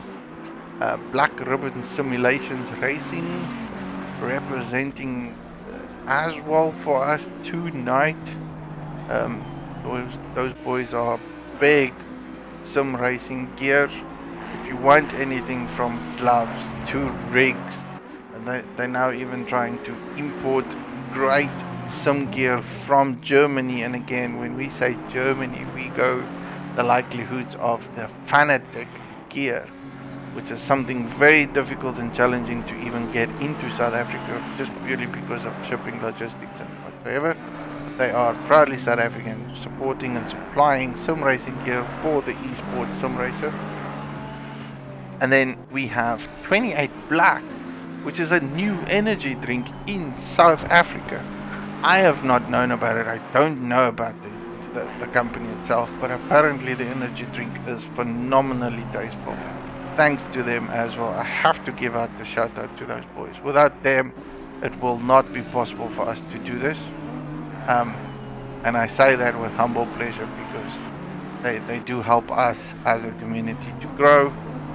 They also help us promote esports sim racing, not even from a South African standpoint, but also on a global perspective. Again, we have had lots of guys from all over the world competing here, which is always fantastic to see. Back to racing. Reps versus Robin Dobbin. Ferrari and Aston Martin. This is close contention racing. 1 hour, 15 minutes into the race. We are practically about halfway there. A bit over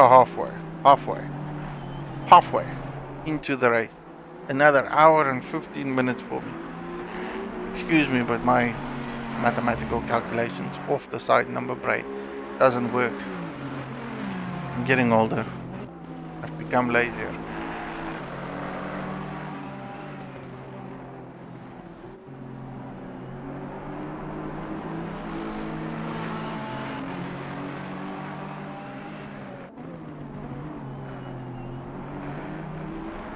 Mr. Nismax, big on voting for Gav, who's sitting in 4th position. A guy I haven't showcased in a while though. Thanks for the reminder there, Nismax.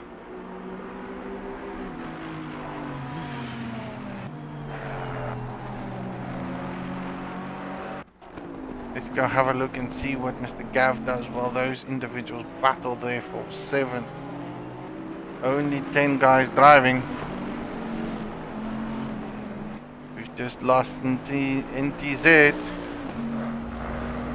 Was in 11th place, now gone. 10 racing drivers left. 1 hour, 12 minutes left. Ugh. I think my money is on the bet here. We're only gonna have like what? 8 guys finishing. Halfway through the race, we've lost half the individuals.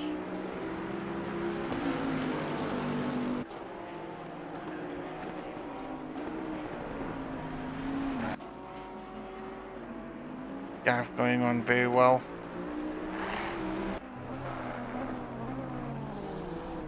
Skitty is in 5th place. He did quit though.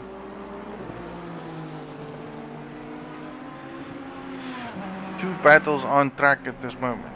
Ignites, who is 1.7 seconds or 2 seconds adrift from the race leader, Ken Luke, and then Robert Dobbin and Reps Racing battling each other there at the back. Again, it does look like Reps has lost a bit of track position there. He was within a second. He is now 2 seconds adrift from Dobbin. Having a look at Ignites, losing time and momentum to Ken Luke. It does seem like Ken Luke is picking up momentum as this race continues. Top 3 guys, Ken Luke, Ignites, and Jerito Mon.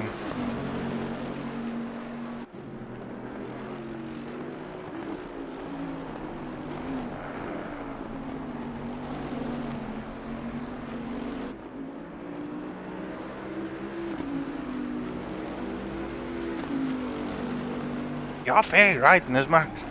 Endurance racing isn't for everyone. I mean, it's not the easiest thing to do. Especially when you sit behind the wheel for more than 2 hours. I've done plenty of endurance races, especially with the likelihoods of Gran Turismo Sport.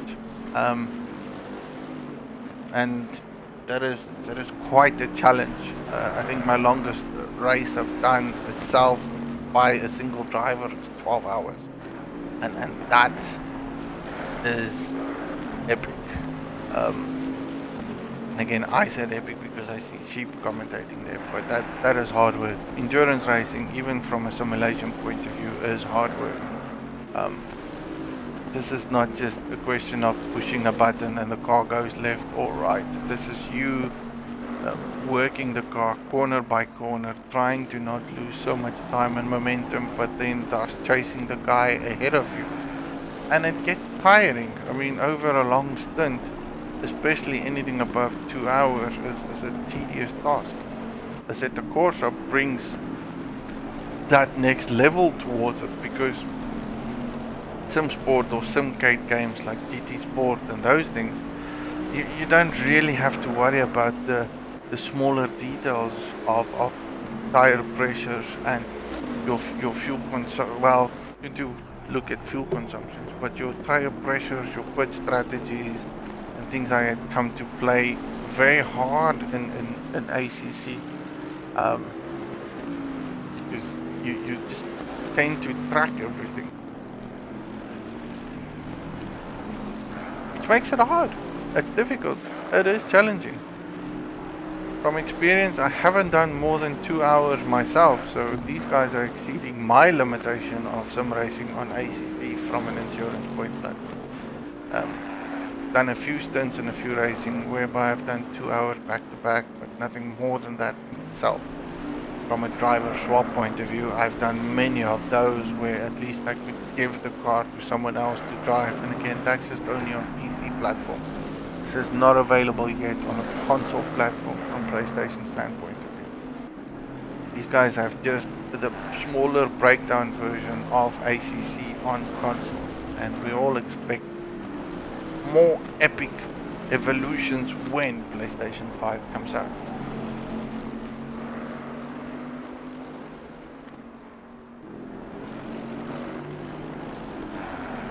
And a good point out by the guys on the stream, the multiplier is what makes it fantastic. Realism to time and change, and weather and change, and track and change, sun to weather, rain to sun. You can do pretty much everything, and that's what makes it so much fun.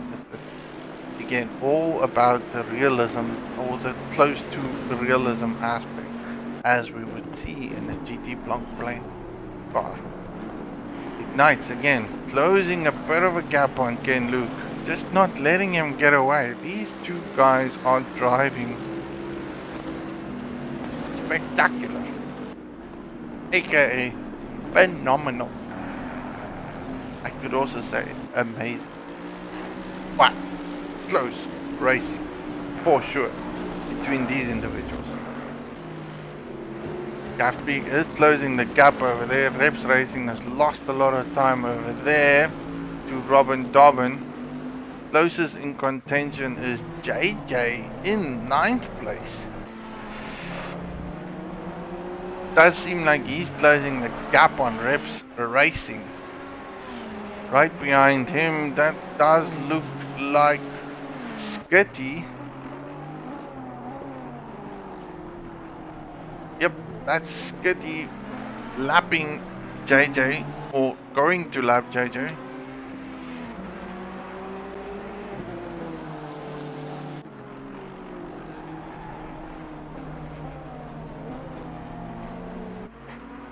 You are correct.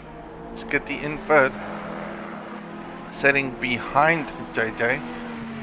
Probably gonna lap JJ very shortly. JJ pushing the limit so that he can catch up to the guy in front of him, and the time just keeps on clocking down.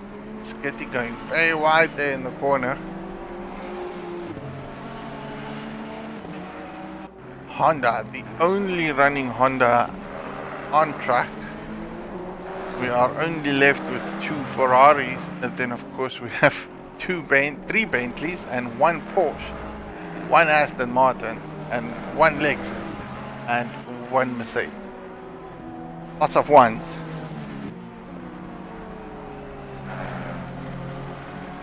JJ moving out of the way, giving gap to Skitty there. Not want to hold up the leader at all.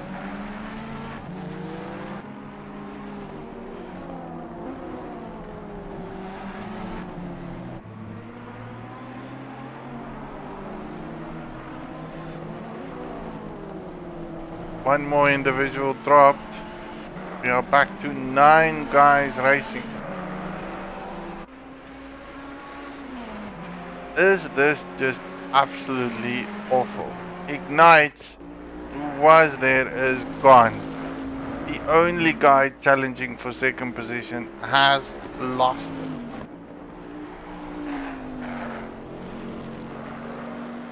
Oh, as this continues, I just get sadder and sadder by the moment. More and more guys just losing.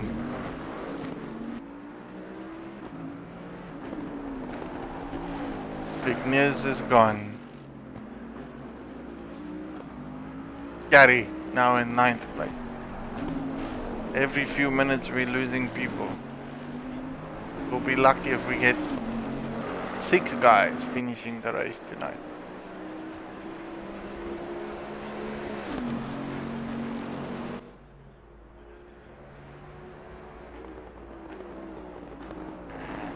Gaffbig.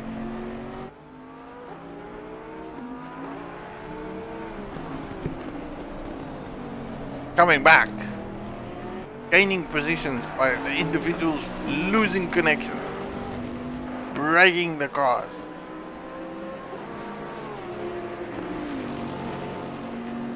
He is chasing down Gerito Mon, who is now currently in 2nd place. Leader of the race, Skitty, is now in 4th. Only 9 drivers left. Yes, Mr. Kalen, 9 drivers left. Started a full grid of 20 people. Lost 2 of them as they had internet problems today, aka GTI and AM Racing couldn't make it due to internet connection issues. Therefore, we ended up kicking it off with 18 guys. Half of the guys now off the racing line, not being able to participate or partake. Ouch is a very understatement in my opinion. Devastated is one of the words I would probably use. Again, I am not 100% sure whether it's internet connection issues or people just quitting because quitting is quitting. I don't know. I am hoping for the latter. Nonetheless, Gav Big making moves on Gerito Mon, left, right, middle, center. This is a battle on for sure. Porsche versus Bentley for podium position. One of the podium positions, 2nd or 3rd place. Still a massive achievement for these individuals.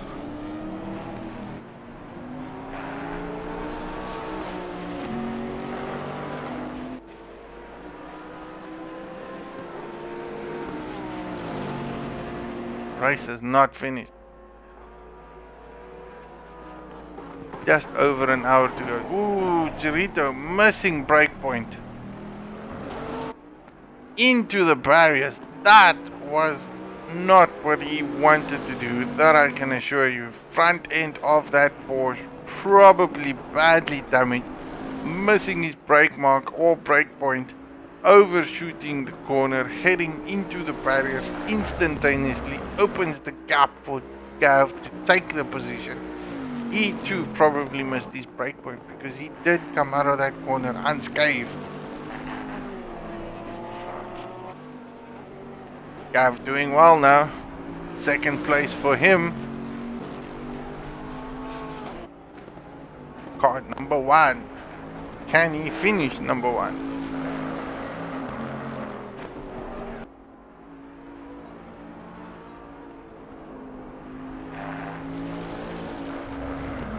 One hour left. Moeg.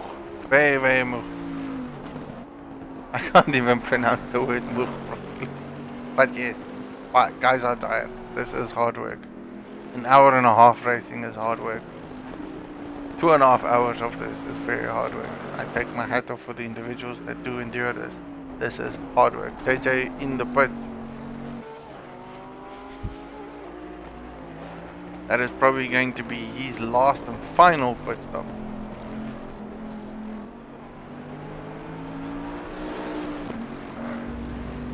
Ken Luke in the pits.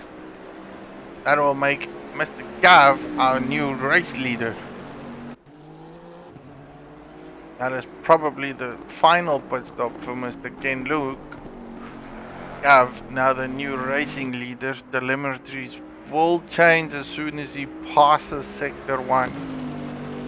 Something that is not very good within Assetto Corsa. It doesn't really pick up real-time changes that quickly, so you gotta watch it close with a magnifying glass. But Charito is also in the pit. Gav definitely taking the leader. That will update now. There we go. New leader of the race, Gav.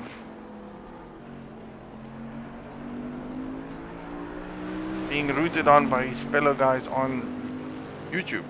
Thanks for the support, Oaks. Nizmax, Damuna, I don't know how to pronounce your names, but apologies. Great support there from you, Oaks, for Gav.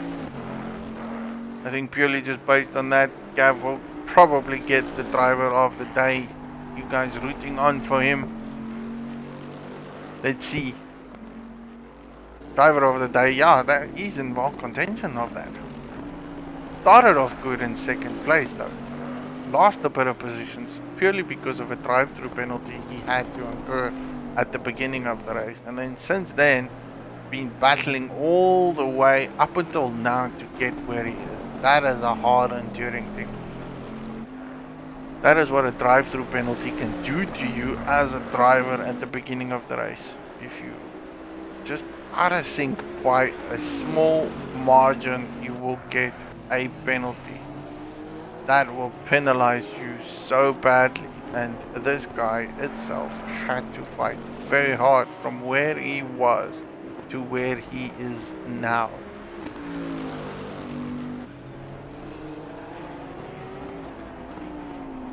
Thanks, Jen.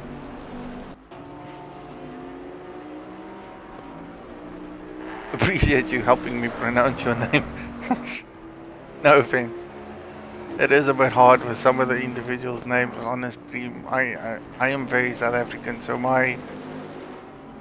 how I read a name is how I want to pronounce it.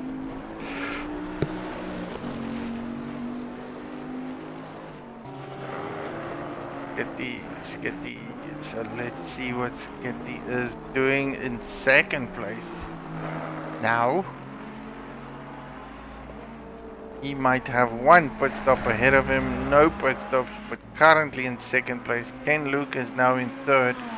Nakur, the only Mercedes on track with bright orange and black livery, is in fourth, doing fantastically well, I might say. An individual who wasn't really part of the race tonight ended up as a wild card coming into the race, and he is running in fourth place. Fantastic drive by him, absolutely great.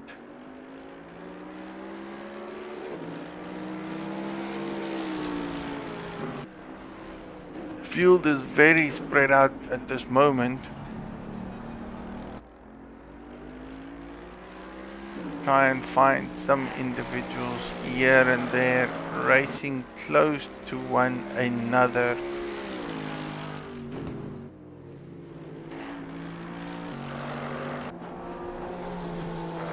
JJ in 9th place. He's had his final pit stop. He has Dorito Mon behind him in the Porsche, running in 5th position.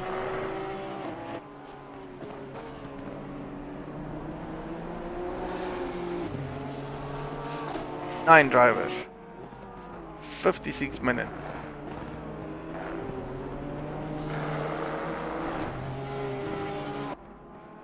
Track still very optimum.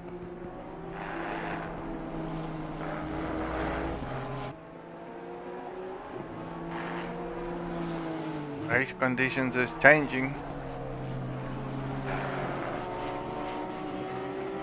Clouds are moving away. We're still not seeing any rain.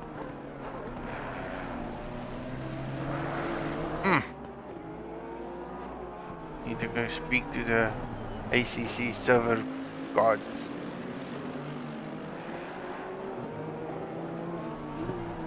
I myself was hoping for rain. Yet there is absolutely no rain. None whatsoever. And Luke was the leader of the pack, chasing down Skitty.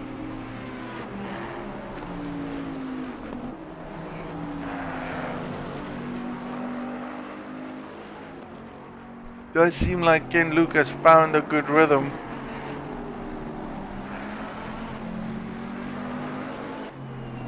Very on point with his racing.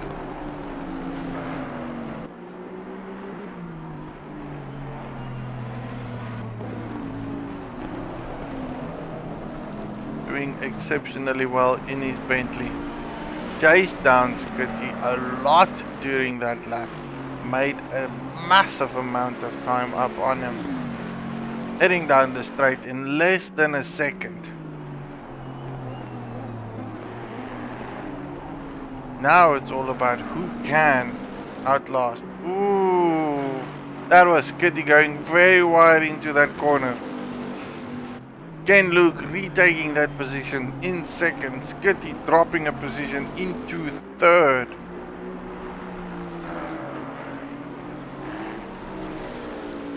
Telemetry still to update by sector 1. It is that what it is. I did predict that. Well, didn't predict it. I just saw it. Ken Luke in second. Skitty now in third. Nakur seems to be one lap down from these three individuals. Everyone is on lap 52. JJ is 2 laps down, therefore he is probably on lap 50.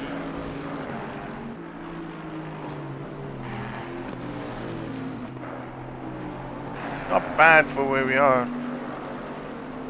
Again, thank you guys for actually watching this. I mean,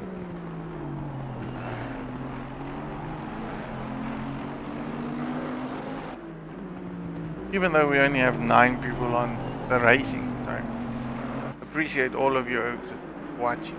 So that's big ups and big support for you guys. If you can see me, I'll thumbs up to you, but you can't because I don't have my visuals available. Again, Luke passing a car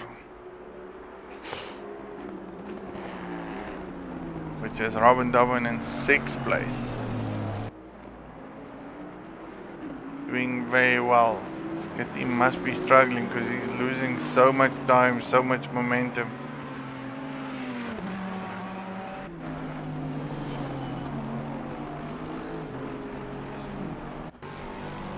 Gary, aka the Snail, in the only Lexus on track, currently in 8th position.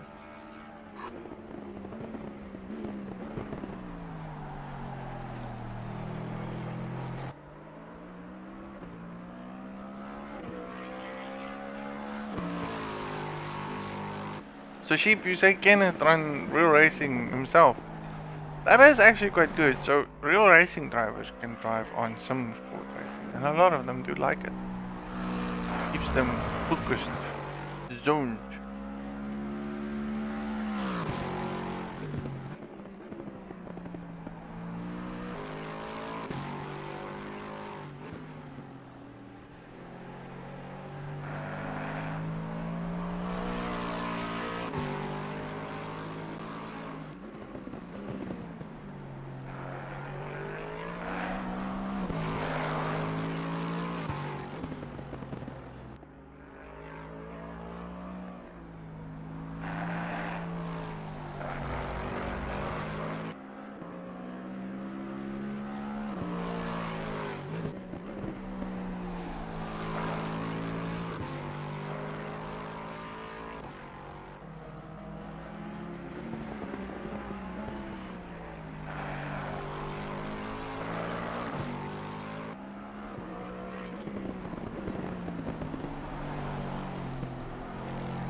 do we sit? Where do we sit? Being quiet, sorry, I had to drink a couple of water there. Robin Dobbin in the pits. Just look at that Aston Martin. Bright and yellow, scuffed all over the place. Brakes is red. Warm. Tidy. Getting fuel, I suppose. But it's a chance for you guys to check out a car on the pits. Definitely got his pit stop done. Off he goes, ready to race some more. A lot of dirt on him. Still a Ken Luke versus Gav competition in my humble opinion. I mean, I truly think there's going to be a tough competition between these two individuals. Gav at this moment is heading into Sector 1, so he is quite a distance ahead of Ken Luke. But he has got some traffic to deal with, aka JJ is ahead of him, and then of course he has number 73 or 72, looks like 73 there. Jarito. JJ getting out of the way, making space for Gav so that he can continue his race. He is in contention for a win here tonight. That is a probable fact. Ken Luke seems to be the only guy that is going to be the deciding factor, or whether he's going to get it or not. And I somehow suspect that there is a probable pit stop in play here. I could be wrong, which normally I am.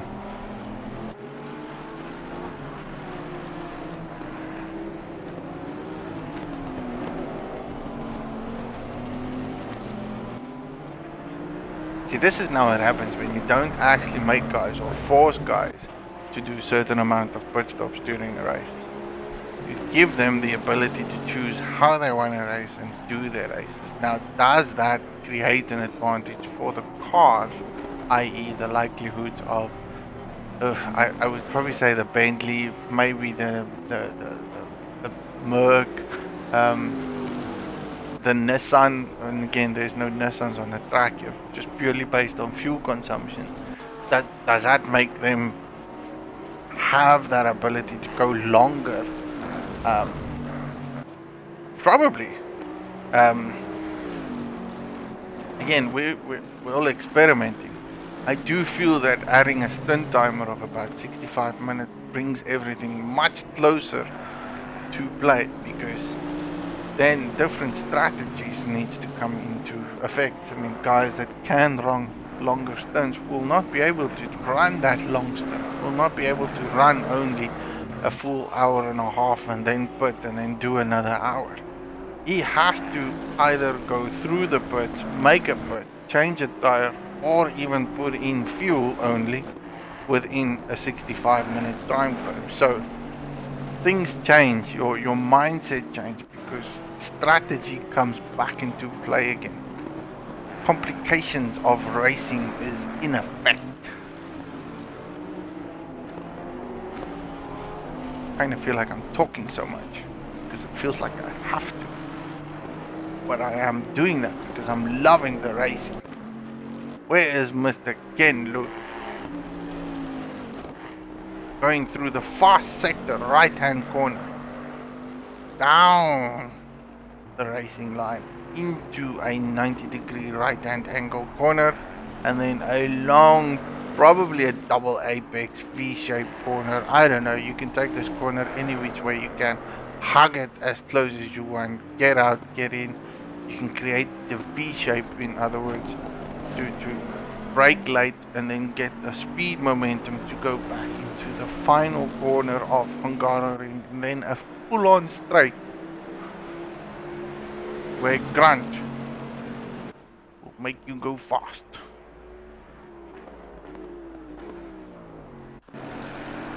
Looking back at Jarito, the only Porsche on the track, slowly seems to be catching up on Naku, who is sitting in 4th place. So this is a battle that could come into play at some point.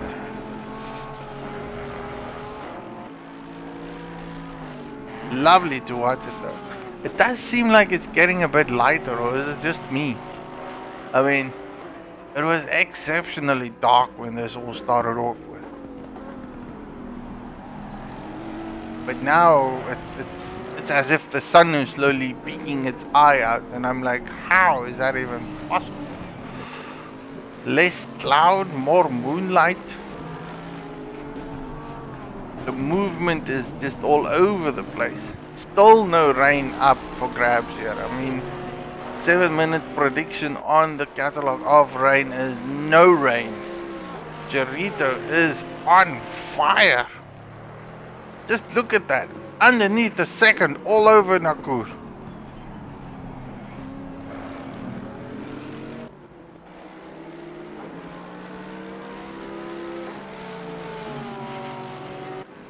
I don't know. Seems like everyone was talking about rain, rain, rain. I think all the talk about rain is just all of a sudden gone, gone, gone. Now I'm gonna start asking for rain. Come on, where is it? Make it more difficult for the boys.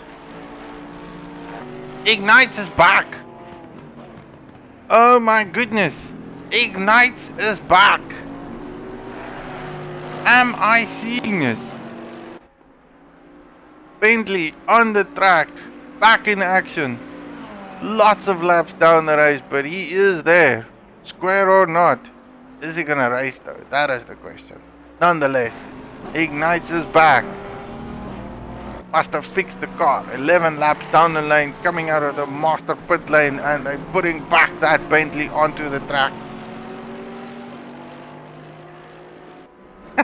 Sheep's like, I told you I could join. I believe guys could rejoin when disconnected. I do not think I have set the abilities for them not to rejoin when they do get disconnected.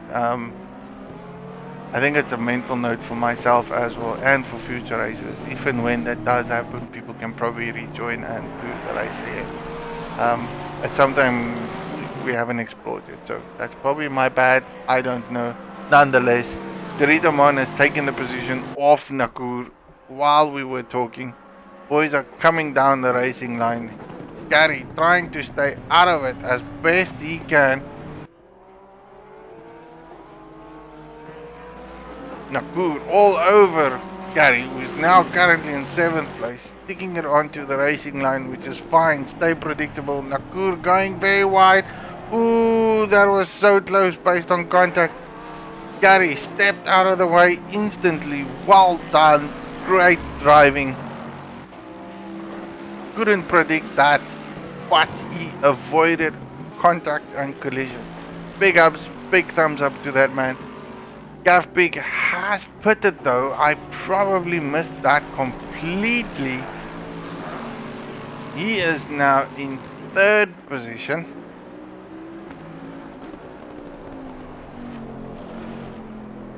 So focused on the race between Gerito and Nakur that I totally lost track between the top 3 boys. Gav in 3rd position, still fighting to get back. Ken Luke's leader of the pack and the race. And again, that is purely because of all the pit stop strategies at play. Guys have gone into pits, out of pits. 15 seconds adrift is he from Skitty. Skitty is 20 seconds adrift based on the Delta configurations from Ken Luke.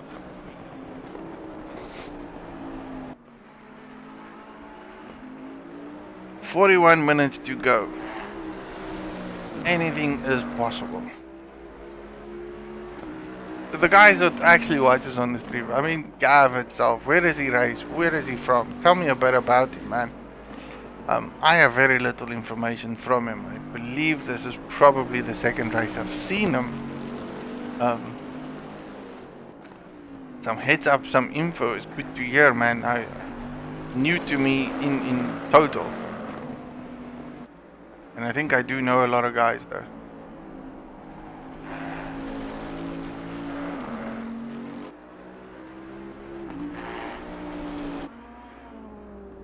Reps Racing in 6th place. Nakur in the pits.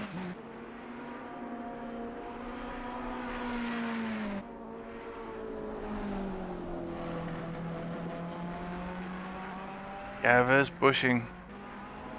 Based on telemetry times, I can see him pushing. He is working hard to catch up to Skitty. Skitty is 21 seconds on Delta 2. Again, Luke. Ignite still in the pits. He can join, but it doesn't seem like he can go off. So that is a good question to ask, though. If you can rejoin, can you then get out? Not 100% sure. Gav, working hard, racing phenomenally though. Keeping an eye on him because I just see that time ticking down lap by lap. We are in for a battle for 2nd place. Hopefully no commentators curse here of any disconnects of anyone. Please.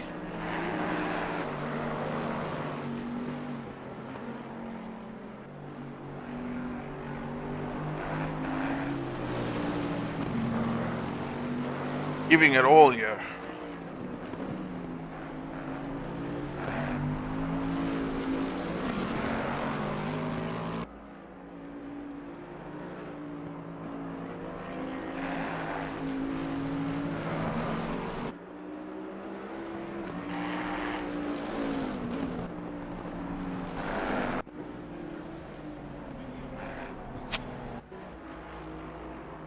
People are making lots of time up now.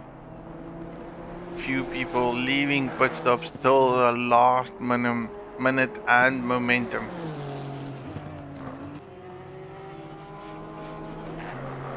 JJ in 6th position, doing a phenomenal good race. Right behind him is Robin Dobbin, so JJ has caught up quite a bit.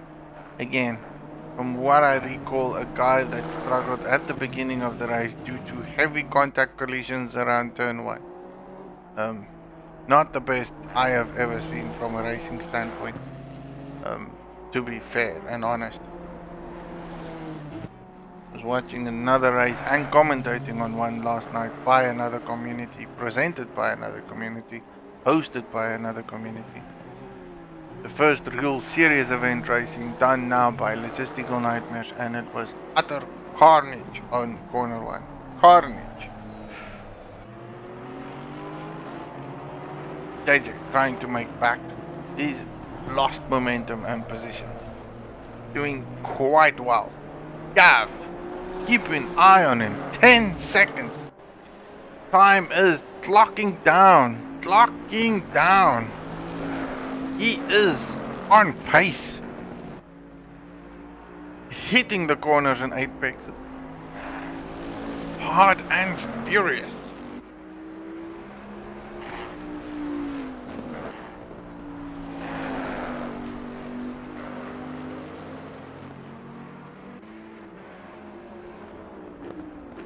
Nine guys on the racing line. So Ignite did enter the lobby again. So mental note to myself, I know I saw it, I could see it.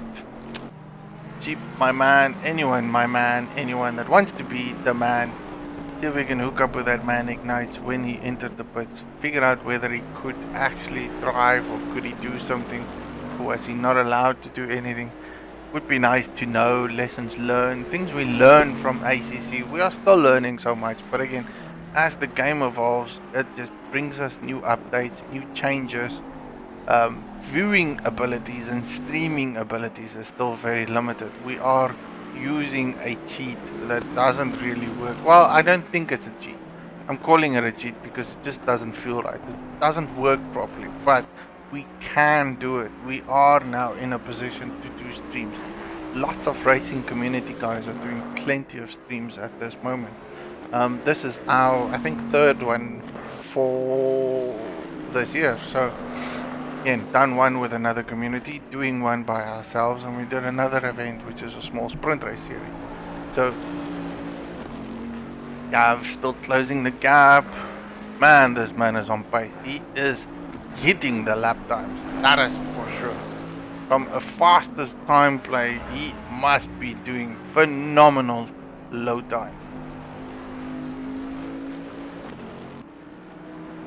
Where was I? So, as it changes and evolves, we'll probably get better and better with this game. I'd love to do lots more racing. I would love to do lots more streaming. I would love to do more of these special events whereby we can actually give the individuals that thoughtful prize for the effort and the time they put in to do this. Again, racing is racing, we all get that. Practicing for the race is a lot of time put into it.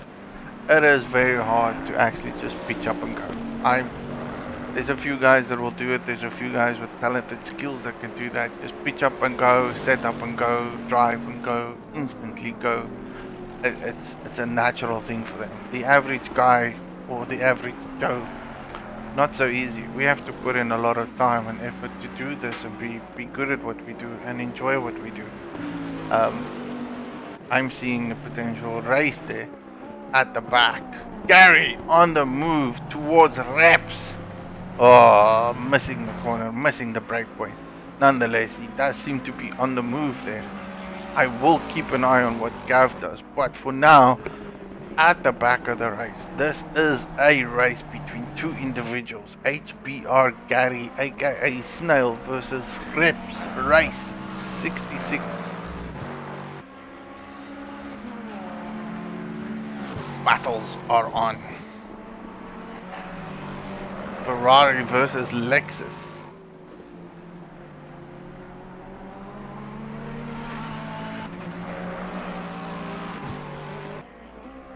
Just feels like I got sidetracked there for everything I talked about. Completely forgot about what I was talking about.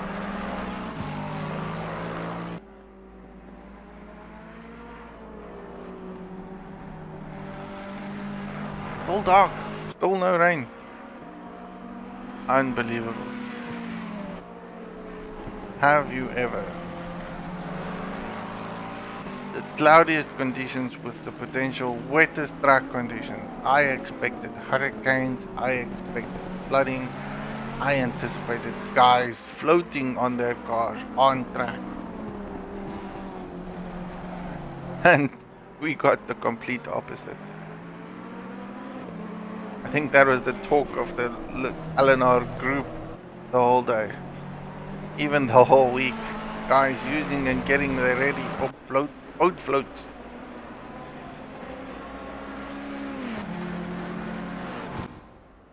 Does look like Reps is all over it again. Finally got his contention, he's got his gap, he's got everything in play. Feels a bit more comfortable. Maybe he made a couple of mistakes.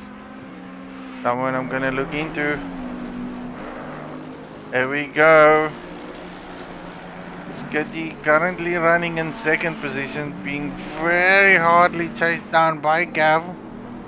I truly do not see Skitty be in a position to keep Gav behind him for 30 minutes. That is going to take some skill to do that. He must be struggling with something. Is it a tire PSI issue? Is he struggling to see Gav right behind him, going for the move, inside line, making it stick? No, getting back into the groove. That was so close.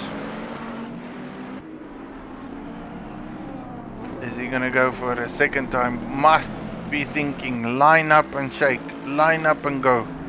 This long straight. No, taking the outside line. Skitty going back into the pits. Gav now in second place. Skitty in the pits. Lots made up by Gav himself. Plenty. Now he needs to, or wants to, or can hunt down Ken Luke. Is that even possible? Track temperatures 13 degrees. Still very cold. 9 people racing. Started off with 20. only there was better racing. Well, there's a lot better. Sorry, let me rephrase it. If only there was more people on the track for better racing. That is probably the best thing I had to say there. That would have been amazingly fine. But we are dealt with the hands of internet disconnection. I call them race catastrophic failure incident. Damn you, internet. Damn you. Oh, maybe Saturday nights is too pushing it. Maybe it's too hard for internet to train itself. Everyone's at home. That is not good.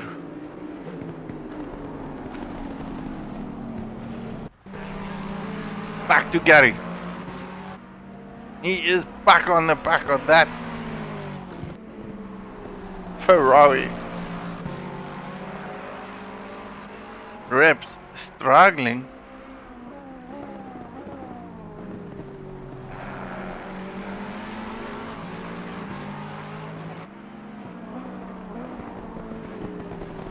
Now it's all about time and position. That Ferrari does have a better exit speed than most cars. I know it's quick off the mark coming out of an exit. It is also a very quick car for down straight line speed.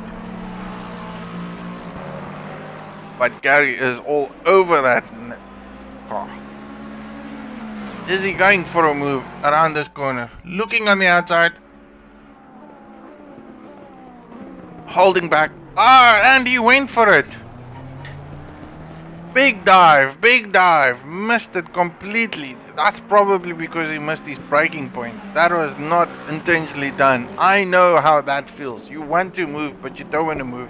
Then you tuck yourself in behind the other car, and then you completely misjudge your braking point. And then the only thing for you to do is either a left, right, and he just went to the wrong direction. Thankfully, reps did see him or noted him. And then no collision. All collisions avoided. Nonetheless, the race is still on here. Gary all the way at the back. Again, back markers giving you a good race.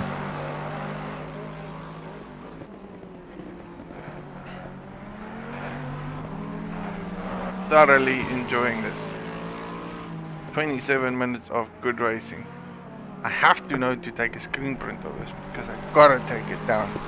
Individuals in first, second, and third up for good grabs. And of course, I think driver of the day is also a valuable earnings to that individual. It's going to be hard. I think we're going to have to do a good vote on that. Internal discussions by the admin people to try and figure out who would be the driver of the day. I have a few people in my head. Gav is, in my humble opinion, one of them. Nakur, on the other hand, was also another one of them. Guy that wasn't prepared for the race but wanted to race, and he's in 5th position.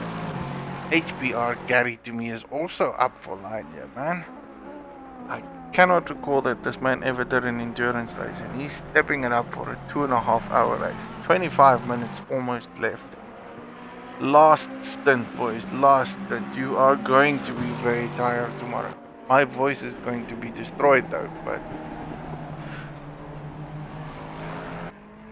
nothing that cannot be fixed.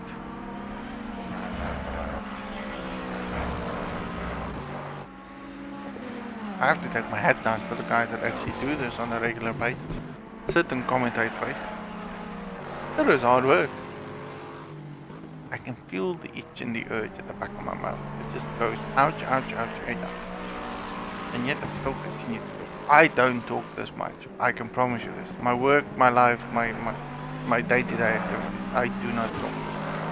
I am getting old. I do love the idea of talking so much. However, I choose to sit and listen more. I think it comes with age. I don't know if anyone can agree with that. Enough of me. Back to racing. Nakur on the back end of Skitty. A man who has led the race many times, Skitty, sitting now in 4th position. Seems to be quite far away from Jeritomon, who is in 3rd place. Let me see if I can find Jeritomon on the track itself. He is at the last end of the lap, final corner, so he is... Shoot, that's quite a bit. That's a heavy lead. The only probable means for him to lose that lead or position is a pit stop.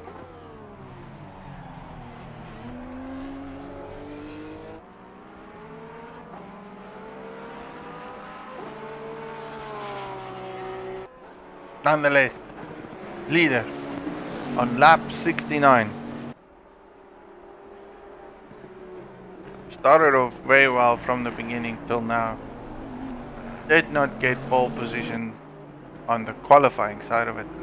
If I do remember correctly, I think Ken Luke qualified 3rd or 4th. Ooh, overshooting the brake marker there. Probably just accidental based on the two individuals over there trying to avoid each other, aka JJ and Ken Luke coming into that corner.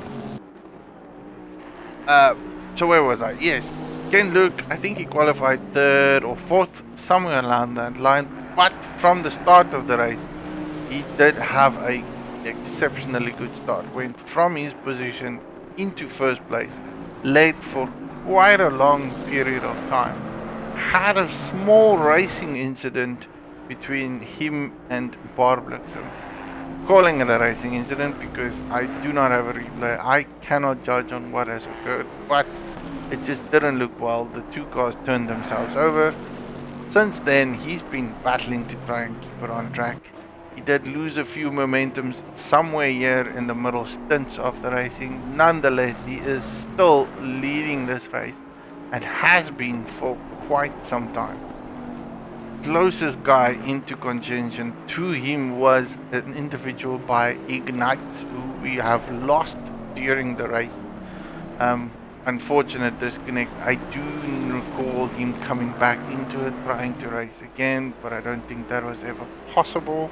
Ignites did race very closely to Ken Luke. That definitely looked like it was going to be great, seeing that battles progress as we moved along. Then again, the guy in 2nd, slowly trying to close the gap between Ken and himself. Mr. Gav started off with a DD or a drive-through at the beginning of the race. Why that occurred, I don't know. I could predict as to what happened. My assumptions, however, is that he was either too fast during the drive down the lane before the race started, or he was out of place or out of position. If that occurs, the game will instantaneously give you a drive-through penalty. Since then, he had served his drive-through at the beginning of the race. He has had to fight back all the way from the back, and if I remember correctly, that was probably around about 10th place or further beyond. Great drive by him today. He is 30 seconds adrift on Delta to the leader, Ken Luke.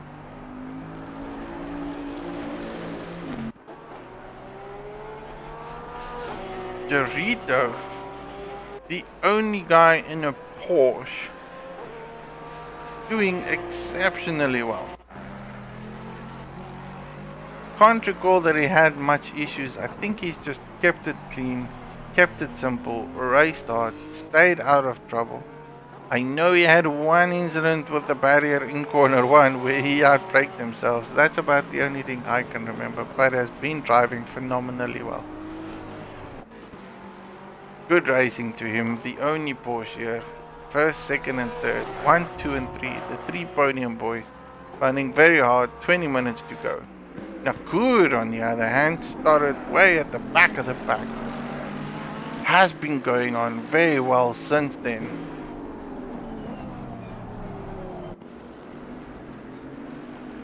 And now he is trying to fight or keep that 4th position. Gonna be a hard struggle because the guy behind him is Skitty. Now, Skitty, on the other hand, has had so many ups and downs. It's been a roller coaster for Skitty. He was at first place at some point, then second, then moved up all the way down a lot, and since then been into the pits a few times, fixed a couple of things, but now sitting in 5th place, trying to chase down Nakur.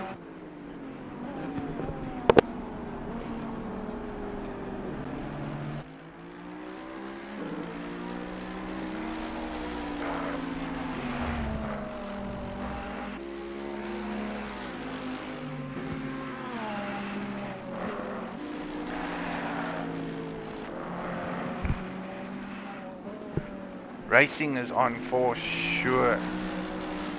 Then we also have JJ had a bit of an incident at the beginning of the race. I'm giving everyone the predictions of how this race has progressed since we started. Corner 1 incident, since then had a few slides here and there, struggled with the Honda to get it into turn. Nonetheless, it seems like he's gotten his groove very well. He is being chased down by Robin Tobin, the only Aston Martin guy racing at this stage.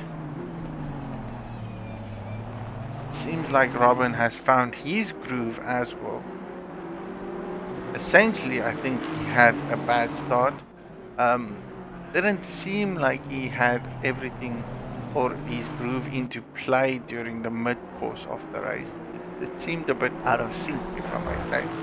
Maybe a bit of lack of focus, deterioration, I don't know. It could have just been the change of how we've gone from day to night, too dark, and now it's a lot better to view now because some clouds have moved and shifted, so it's a bit lighter. It is challenging though for JJ though for that 6th position. So racing is on here, and I'm gonna keep a close eye to this one because not far behind them there's 2 other individuals that are also battling. Reps versus Gary. This one's going to be interesting to watch. From an endurance standpoint, these boys are the boys that always do a lot of endurance racing. JJ and Robin. Phenomenal. Oh, Robin putting it onto the inside. A bit too cheeky, it seems. Wanted that position. JJ having none of that. Going to close the door on him. Because that was close to a dive, but wanted to be cheeky. Robin probably feeling that he has the better pace and maybe the better tire to compete there against JJ. I do know JJ didn't, his last pit stop was about 45 minutes ago. So he's struggling quite a bit. Or could be, or could not. Again, all just assumption. Master classes in their own unique ways. Phenomenal guys to know.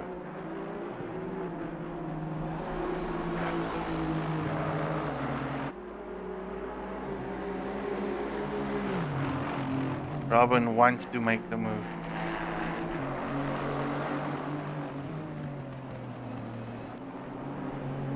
Definitely feels like he's got the pace. Is he gonna stick it on the inside here coming into the chicane? Nope, holding back. Holding back. JJ running a bit too wide. Probably sure that he was worried that he would stick it in. Yeah, going on the outside. Doesn't want to challenge the individual at all. Robin Dobbin taking 6th place from JJ. JJ moving on the side. Feel like he cannot drive with. Doesn't want to compete for competition. Just wants to finish the race. Great racing by those individuals. Gary versus Reps. Again, down the straight again. How are these boys holding up?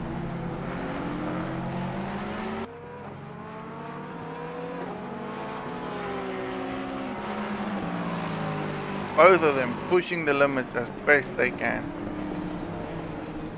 And I'm fairly sure both reps and Gary made plenty of small minor errors.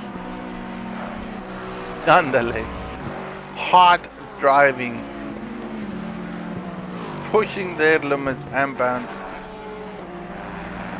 None of them wants to be in 9th position. Not that it makes them last, because it's a great achievement. We started off with 18 guys. 9 are left. These 9 guys that have got this far has done a phenomenal drive. Humbly proud to have sat here and actually streamed this to you all. This is just great.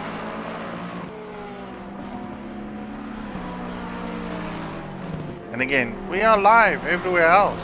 So let me go back again and just for the last 15 minutes just thank everyone for watching. You guys that are watching me, listening to my very highly Dutch accent on a stream, proudly bringing you global racing, predominantly races and esport races from South Africa, but there is a mix of foreign guys over here, aka Nakur, I know, who's currently still racing, is in Europe or UK. Again, big ups and big thanks to him.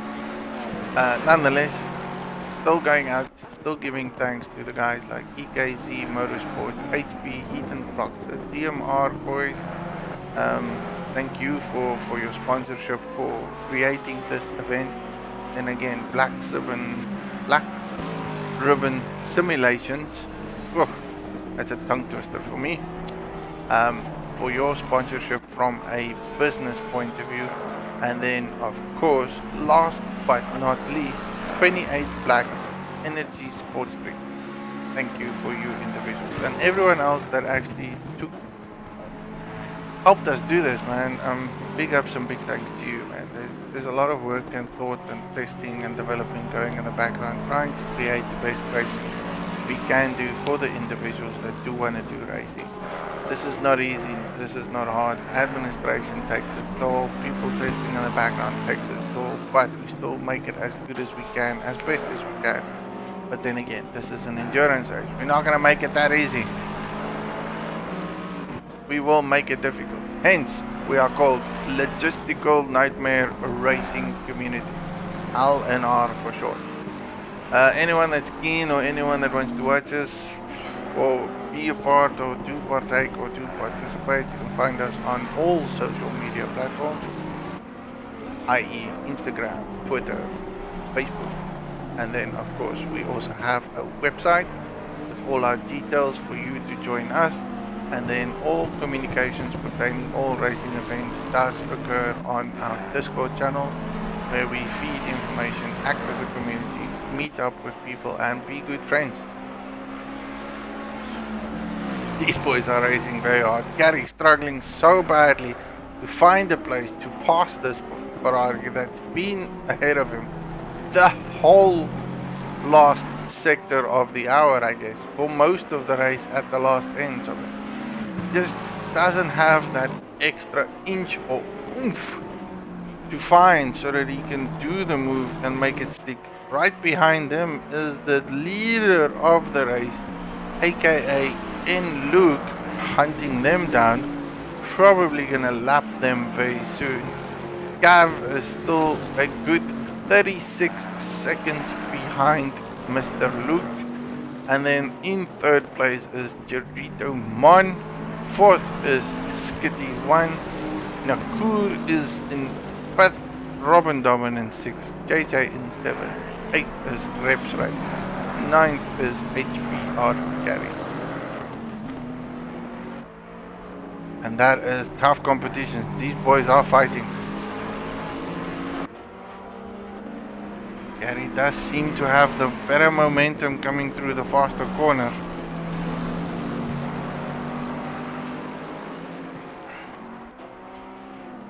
Struggling to keep pace though in the first and final sectors.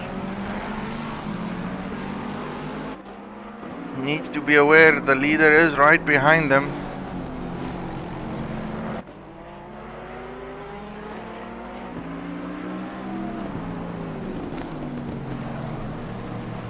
Gary making way for the leader, going wide on the corner. Very cautious and generous of him.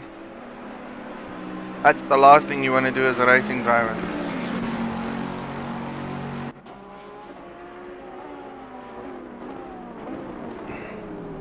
That does make him lose position and momentum. 2 reps. Now he's got to make up the time he has lost coming down that straight. Nakur and Skitty also battling here.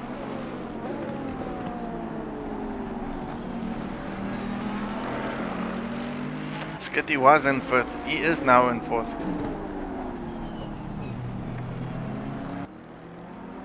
Pit lane comments.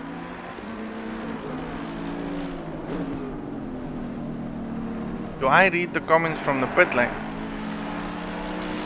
I'm assuming that's you, Sheep. I'm sorry. I do apologize. I do read what you guys are saying.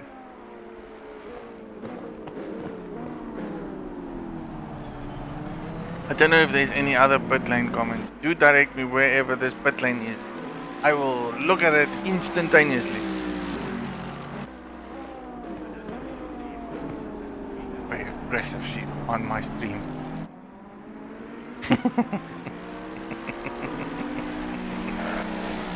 Thank you, Sheep. You are keeping me very well entertained. I think I'm actually on Discord, man. You're more than welcome if you want to put on your headset, come into Discord. Find me in the Discord. I am somewhere there. Pop into a voice channel and come and have a chat to me, man. We've got 8 minutes of racing left. Guys are running very hard. And then you can probably come and say hi to the rest of the world. Don't be shy.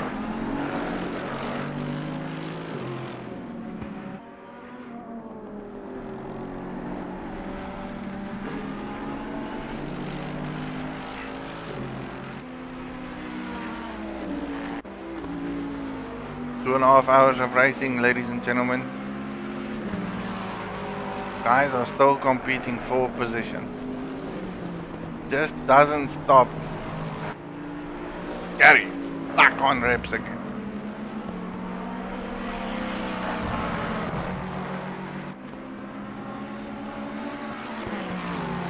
To be fair, now that I actually think about it, there was very little actual drive-through penalties issued by Assetto Corsa ACC itself. So the guys have behaved very well. Ooh, Gary braking a bit too late, losing all momentums, lost the rear end of the car going into the SS chicane.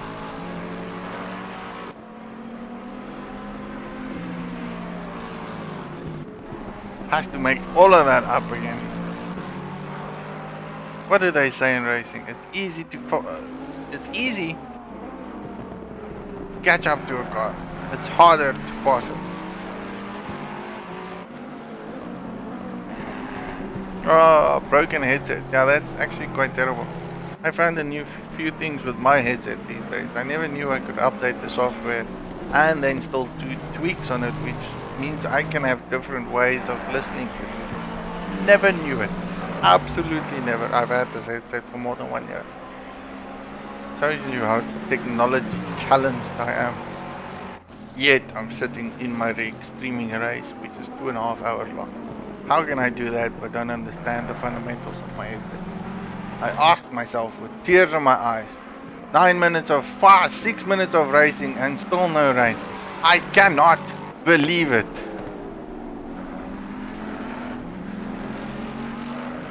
Anger in my voice.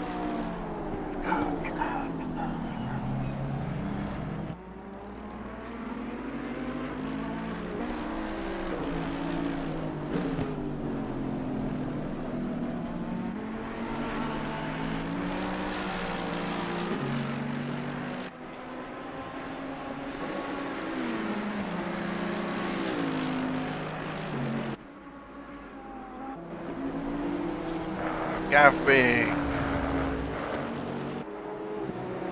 I love your PlayStation there, man. It's just phenomenal. That makes me cringe every time I say that. getting all over the back of JJ there. Nonetheless, JJ being lapped, JJ getting out of the way, doesn't want to interfere with anyone's race. Kindness of that man, goodness of his heart.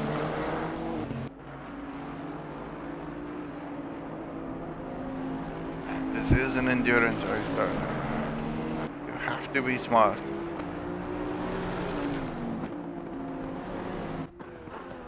Turismo in third. Doing very well in that Porsche.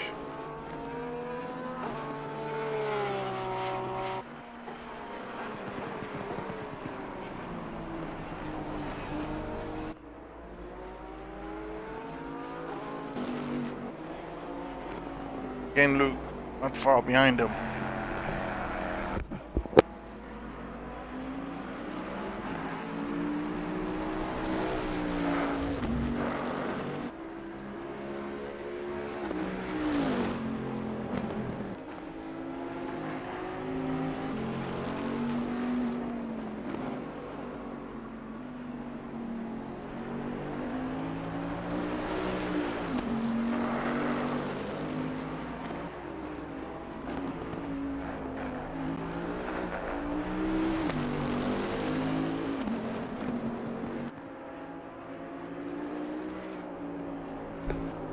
Lost a bit of connection there for a moment. Nonetheless, back at it again. 3 minutes left, ladies and gentlemen. 3 minutes left. Summary of the race. Started off with 20 drivers. Lost 2 individuals before the race could even start due to internet connections. Since then, we have lost another 9 drivers at the race. Plenty of guys being disconnected from the internet connection point of view. I call it a catastrophic failure because engines cease to exist to work. Blame it all on the race engineer. Racing leader from start to finish, sort of. No one really, a few individuals came into contentions, wanted to challenge, being a challenging driver, trying to work very hard. For Ken Luke's position that has fought this through from the word get-go. On lap 81, still leading, chased down by Gav in second place, who started off very badly, had a few incidents, i.e. drive-through penalty, worked its way out, done very well, came back into it, now in second place, Turismo, the only Porsche still driving. Then we have Skitty in fourth, Nakur in fifth, Robin Dobbin in sixth, JJ in seventh, Reps Race in eighth, and he is being badly chased down by Gary, aka the Gary Snail. Speed is of the essence. He only has less than 2 minutes left to make a move for that position. Can he do so?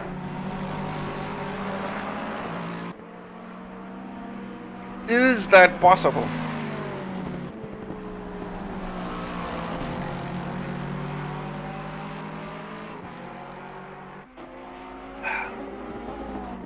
It is still happening. There is still plenty of racing. We are almost done, almost finished. Guys all over the place, i.e. YouTube, Facebook, we stream anything. Logistical Nightmares. Leader is on the final lap. One more lap for all these individuals. One more lap.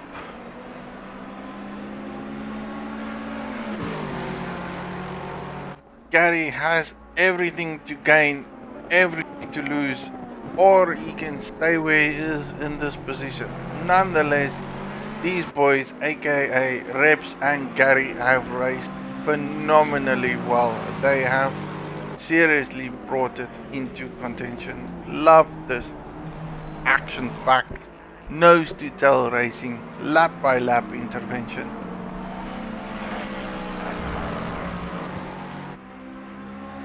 Great racing from them all. Leader is on the final lap. Going into the final corner.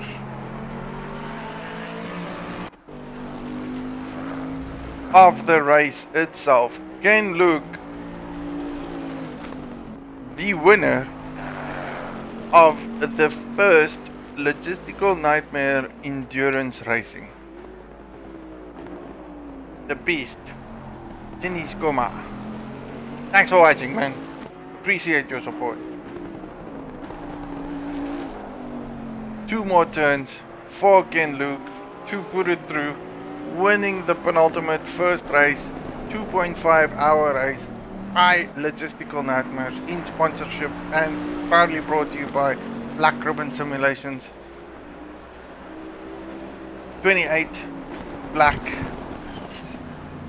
and then of course HP, EKZ and DMR Racing Boys. Gav Big in second place, last and final corners for him. Ken Luke winning it by a marginal mile, did exceptionally well. Great race there by Gav, all the way from the back. Look at that, proudly presented, second place. That is absolutely brilliant. 4 miles away though. Robin has finished his race, JJ has finished his race, Reps Racing has finished his race, Gavin has finished his race.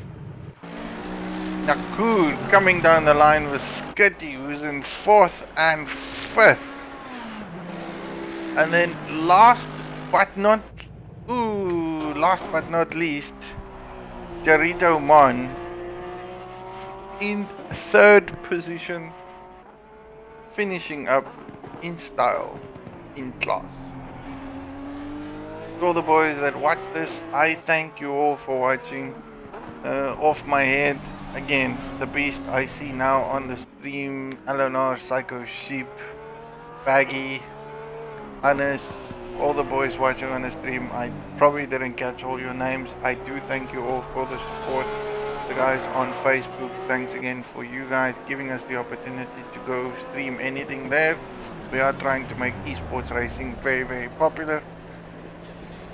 The race is done. That is exceptionally well.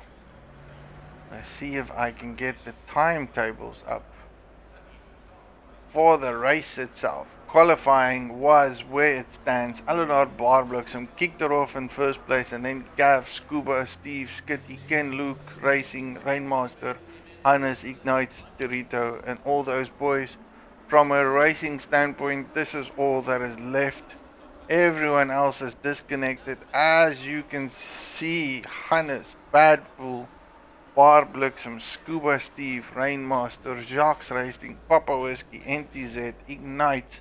Only individuals that ended up racing with us is Gary in 9th, Reps in 8th, JJ in 7th, Robin in 6th, Nakur in 5th, Skitty in 4th, and the first podiums of the day, Jarito Mon in 3rd place, Gav Peak in 2nd place, and Ken Luke in position 1. Winning the race of races of all time. That is exceptionally well. I enjoyed streaming this for you guys. I hope you guys enjoyed watching it. Maybe we will do another event soon for any further details or any other event. We are trying to make local South Africa sim racing at its best. Having good fun. Do love and share it. You can find us on any social media platform, Facebook, Twitter, Instagram, and then of course on our website, www.logisticalnightmare.com. And then feel free to join us on our Discord channel. Hope to see you guys soon at some point again. Enjoyed streaming for you guys. Well done, Ken Luke, for winning this. Do have a fantastic time again. Catch you all later. Thank you. God bless. Be safe. Adios.